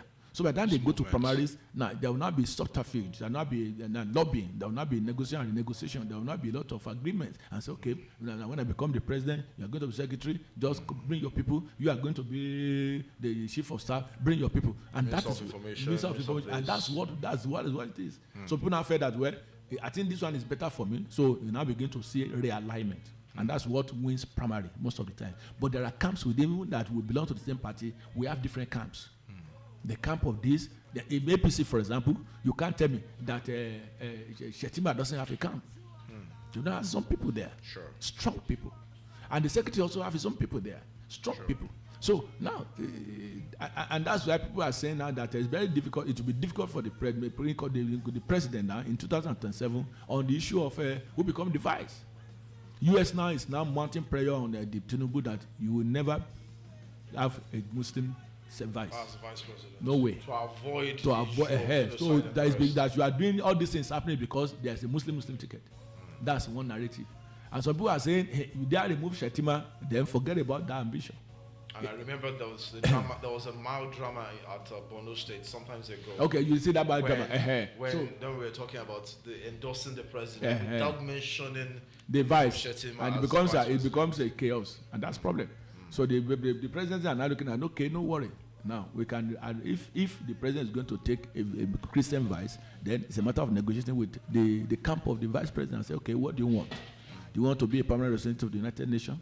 You want to be an ambassador to UK? How about if those ones? Because the truth of the matter is, apart from the office of the vice president, I might be wrong, but to the very best of my knowledge, the most juicy office, apart from the office of the vice president, is the office of the president. Yes. So do you feel that Shetima will decide to leave office as vice president and then take any other appointment? No. Except maybe if there are political calculations to compensate him after Tinubu's second term. There are calculations, there are negotiations. Okay. For example, they can say, okay, now we go to the United Nations as permanent representative, come back in 2021 and come and contest to be president. 2031 and come and become president.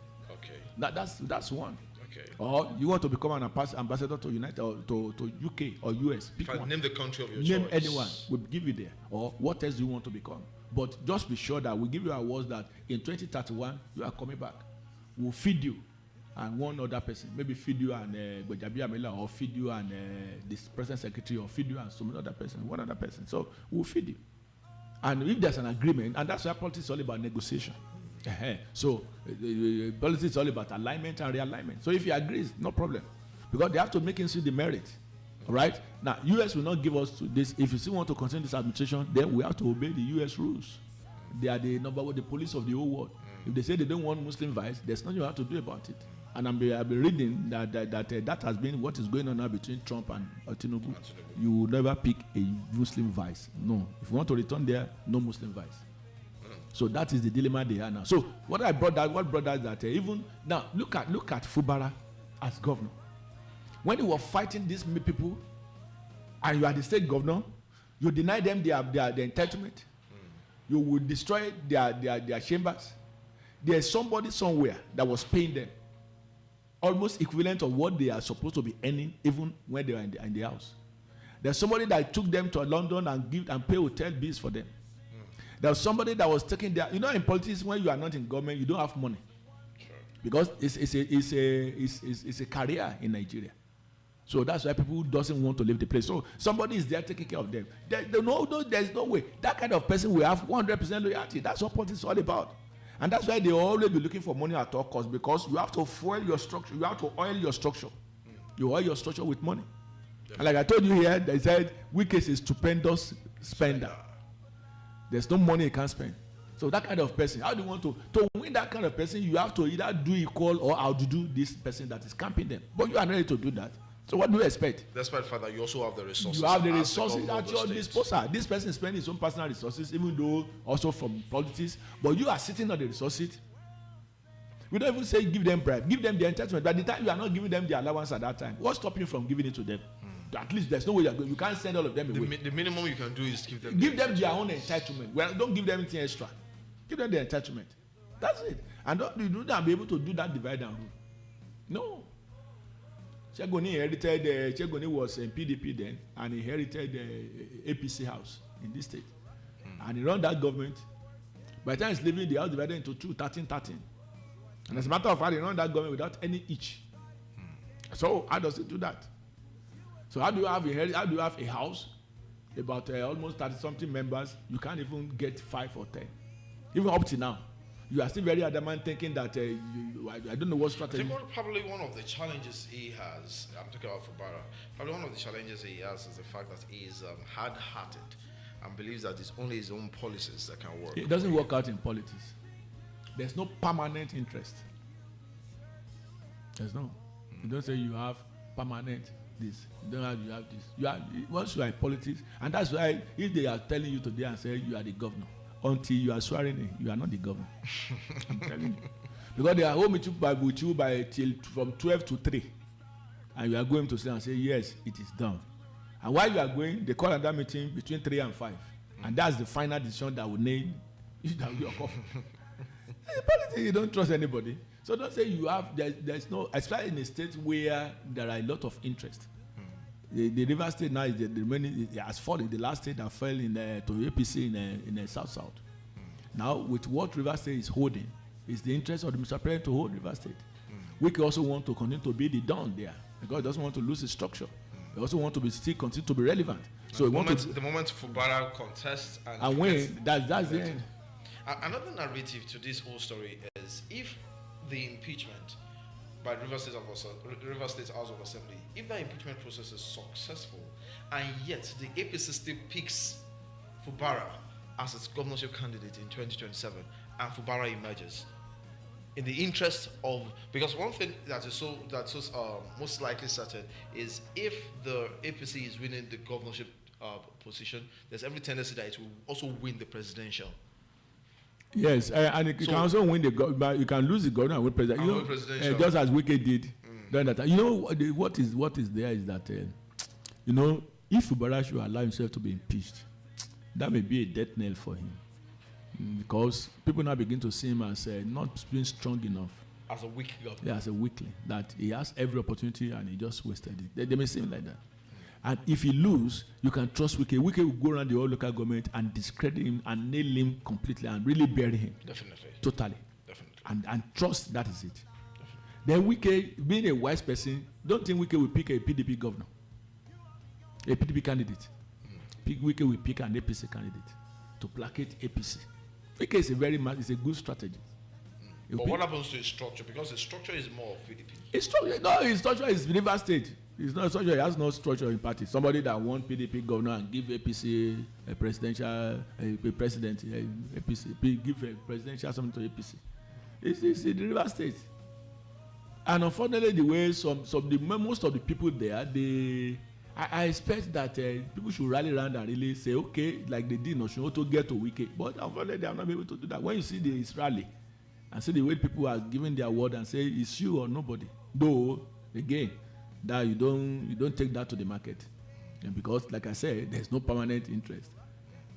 Sometimes everybody just begin to lobby to see where it stands to get something to eat. But then I still believe that that impeachment may not see the light of the day. By the time Mr. President returns to the country, I think there's going to be a lot of meetings, a lot of issues. Probably they may stop it, being member of the same family, because they won't want people to see them as the party having problem within the state, even though it's inherited. But then people will not see the inheritance. They will see that like Sheung has been saying every time that the party is having problem within itself, within the state. So I think that's the reason why most people will not intervene and stop this. But I think the Wike has told them that come what may, they must remove Fubara for the engine of that agreement. So the agreement. Obviously, Fubara is also making use of delayed tactics. That's the reason called the. I just told you. I told you the other time that by going to court, he knows that there is separation of power, that the court cannot stop a legislative process. But then they may ask the judge to now begin to use that as an excuse. I say, sorry, I cannot take this letter, or I cannot act on this letter because there's an injunction on me. Then now become another constitutional problem. No, the court have right. The court doesn't have right. Maybe somebody else will go to court and nullify the effect of that court, or somebody will go to appeal and nullify. With that, they're beginning to drag until some people are able to intervene. That's another political. Yeah, it's a tactic. They will tell him that maybe they told him and say go to court. No, the court has no right. Don't worry, you just go. Once you go to court and get that injunction, then let's make it a constitutional matter, where we now have people begin to drag it and say the court has no right to stop the legislative process. Oh, the court has right. Then let some people go to appeal. Then we go to another one. You go to Ekiti, go and get injunction. You go to Kaduna, and so they just they begin to drag the whole thing. And time will begin to go fast. So I think that's another opportunity. But does he believe that by joining APC, he knows that he's going to pitch Wike against the president, or probably against the party. Both against the party and the president. And so that's it, because it's no more Wike now. It's now APC. It's not with the Wike of PDP. It's now Wike of APC against the House of APC, against the Secretary of APC or the escorts of APC. So at the end of the day, they have to sit, probably, and call Wike and say, now what do you want in Rivers State? Engineer Bayonju, do you foresee? In as much as I want to open the phone lines, but I would like you to answer this, then probably I'll get to open the phone lines and then we'll take a look at another very important and trending story. Now, do you foresee that if the president does not intervene in this matter, something similar to the crisis bedeviling the PDP started as little as this? Atiku and Wike. Do you foresee a repetition, if it's not handled on time, of the PDP crisis happening in APC, starting from Rivers State and then perhaps spreading to other parts of the country? It's not the same thing. You know, the case of Atiku and Wike. I know they were presidential candidates. It's a constitutional. What I'm looking at, the angle I'm looking at it from, is not necessarily what actually led to the issue. The angle I'm looking at it from is internal party affairs. What is going to happen is the president looking at now. The president's interest is Rivers State. 100%. Right. Now, the two gladiators, now let's now put them side by side. Who carries more? Who carries the weight? Okay. Who can deliver? That's it. So it is a matter of who can deliver. Then going by what happened in 2020 elections, then you know that Wike has an upper hand. Because he has the support. He can mobilize enough resources to that place during the election to change that political calculation against even APC himself. You know, don't forget Wike is PDP. All right? And if he's ready to leave he's ready to resign as a minister, you can rock the boat of APC in Rivers State. That's one aspect. Now, if he doesn't want to, if he feel that he has sympathy or he still have that respect for Ashwaju and say, okay, I don't want to rock the boat, then it means that during any meeting they are holding, we will have that to say, well, we're not going to impeach him, but tell him to do this one time and leave. That's the only thing that can stop the impeachment. Or, sir, leave us and Fubara alone. Forget about Rivers State. It's yours, but just leave. You can dispense of Rivers. You know, in politics, they look at it and say, let's look at the pros and the cons. So sometimes that's why you see politicians now looking away on some issues. When they find out that, well, this one is inconsequential, we can do away with this. We can do away with this one. Let this governor, we can dispense of him. So let him go. Let's get somebody else there. And say, is it for the Rivers State? Is it for you to win election in Rivers State? Then, sir, just forget, leave us. That one is sure. That's a settled case. That's a settled case. But another one is that if Wike is that strong and powerful in Rivers State, why doesn't he leave Fubara alone and now use that election to remove it? Will you agree with me? People in Wike as a person, you don't like him. Considering even citizens, residents of River State. That's what Roti Mamechi told Fubara now. You know, he told him point blank. The support you are having now is not because the people likes you. It's because, It's because of the hatred they have for. And Wike. he said, don't rest on it. So he was supposed to more like capitalize on that and gain garner interest for But he himself. doesn't and know how start his to. own He doesn't know how movement. to use opportunity. He has been given different opportunity that is I don't know. Blowing off. I don't know. He doesn't know how to. Okay, let me get to open the phone lines quickly. 090 6000 7386. 090 6000 7386. That's the number to call this morning to share your views on the program. 090 6000 7386. For life. Do the right thing, let the world see, let the light shine everywhere. And when it seems like no one's watching, do the right thing anyway. Just do it. Okay, I am my first call for the day. Hello and good morning. Hello, good morning. Happy weekend. Oh. Same wishes, ma. Your name and where you come from? From Ushieki. Okay. Engineer, I don't know what to call you again, though. You have said it all. To me, this is my personal opinion. As Amechi has said, that because of the hatred they have for Wiki. Then why did they vote Fubara when he was the person that so handedly appointed him, even against the wishes of the PDP there? You know, the Equere people, she's from Equere, Wiki is Equere. In those places, like somebody from Adona, they say she will defeat that person or other small cities. That's what is it there. Then Fubara, if Wike, even though it's Fubara, they did not impeach him. If Wike bring up anybody from PDP or any other party or from ADC, he's going to win. But the arrangement with them, immediately they swear you in, you will become. Like what the Sokoto former Tambuwa did then. You know, it was in PDP. He contested as the governor under APC. Immediately he won. If he comes back to PDP, that would be the arrangement if we can bring up any other person. He did that before with Fubara when they voted for the president. So he's going to repeat the same thing. See the 4 lawmakers that were with him, just only 2 days, they came back to their former something. They say it's people, it's constituency because sentiment, they were harassing the senators. And the people, where those people come for that, the minority there. So Fubara is not a politician, it is a politician. Even Amechi, that is a politician. Wike there with him throughout before it's because of Wike that Amechi decamped to APC. It was the PDP because of the wahala of Wike.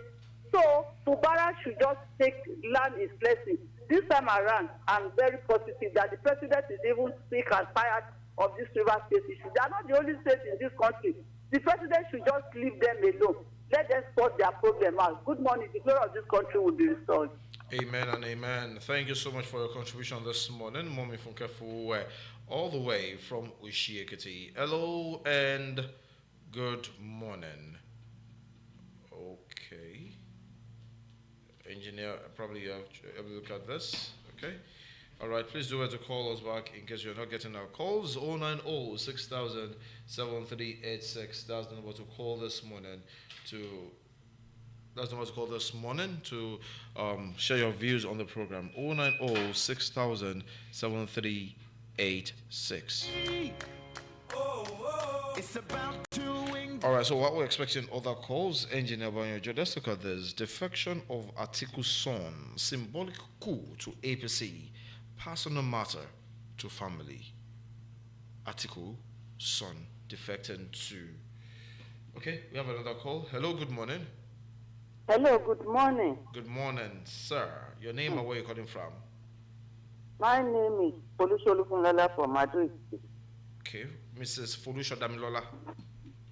Folusho Olufunlola Okay, Folusho Olufunlola from Adoekiti. Let's have you. from please. Madrid. Yes.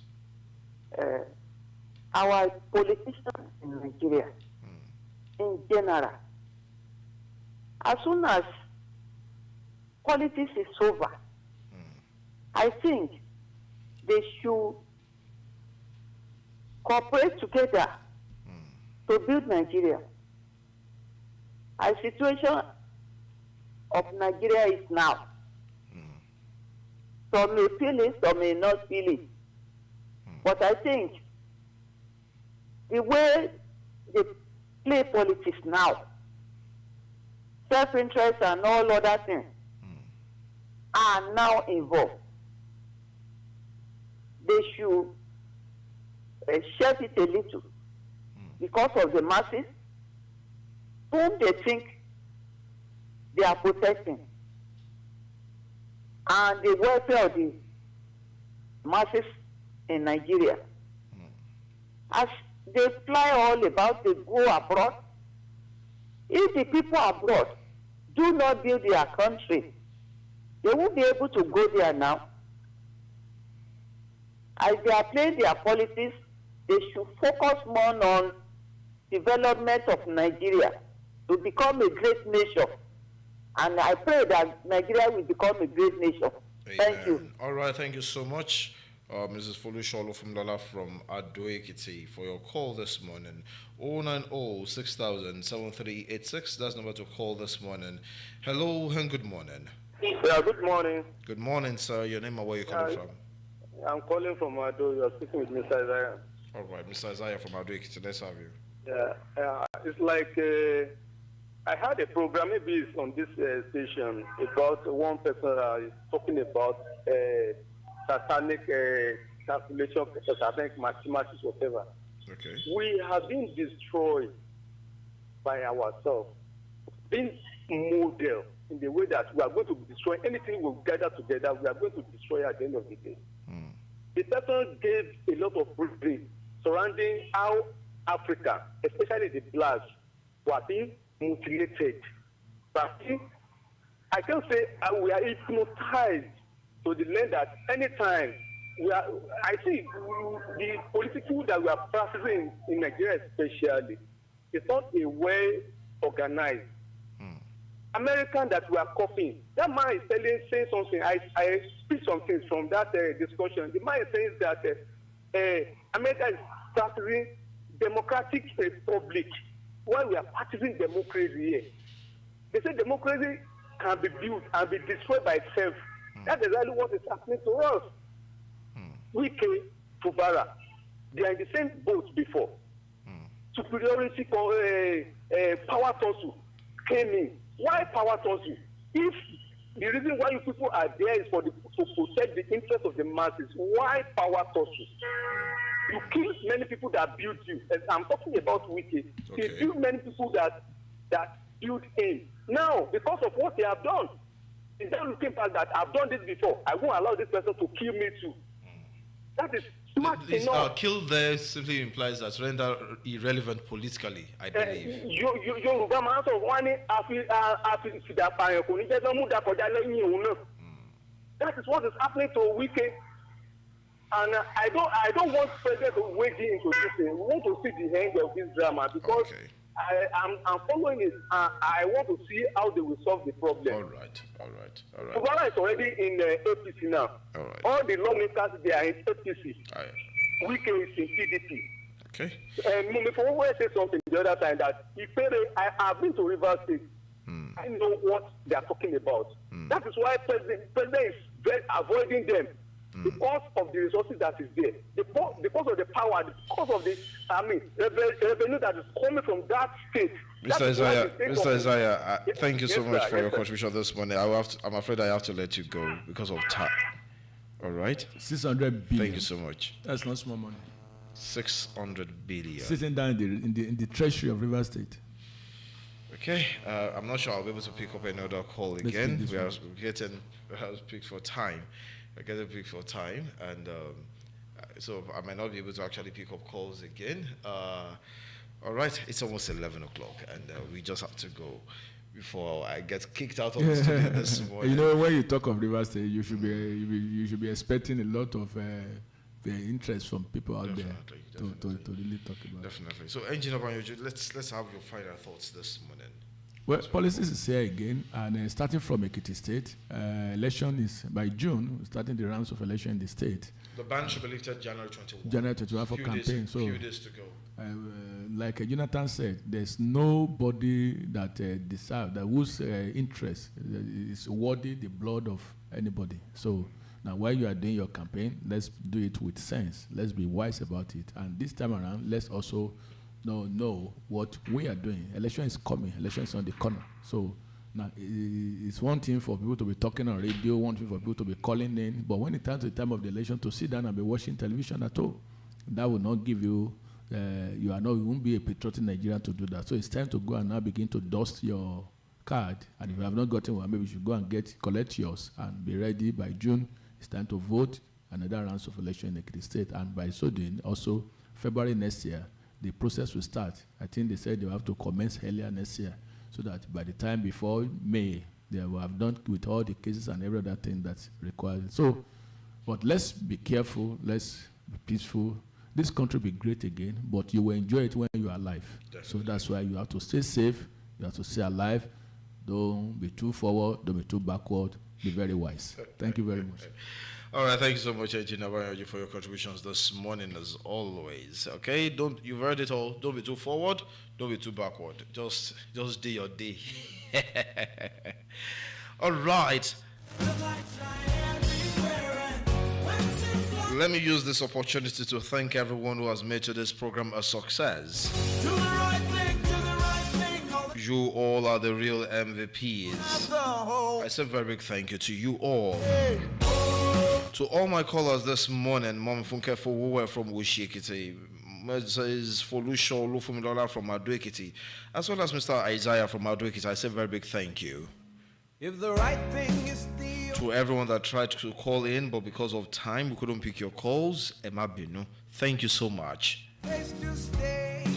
To all my listeners out there, I want to say a very big thank you to you. Thank you for always listening to Ayoba 95.1 FM, your number one lifestyle radio station. Do the right And thank you for always listening to the Roundtable Talk every Saturday morning like this with Teniola Akande. sign. To my studio manager, DJ Law, I say a very big thank you. Life. And to my general manager, Mr. Dewali Ujo, thank you as always, sir, for the platform. Until next week, Saturday, 9 o'clock in the morning, when the Roundtable Talk hits your radio waves again on Ayoba 95.1 FM, I am your friend and brother from another mother. Teniola Akande is my name. My people call me the Golden Voice on radio, saying, be a good Nigerian, pray for the prosperity of Nigeria, do the right thing always, and all will definitely be well. Bye for now. No matter who you are, do the right thing. Do the right thing. You can be a politician or a policeman. You gotta take the stand and do the right thing.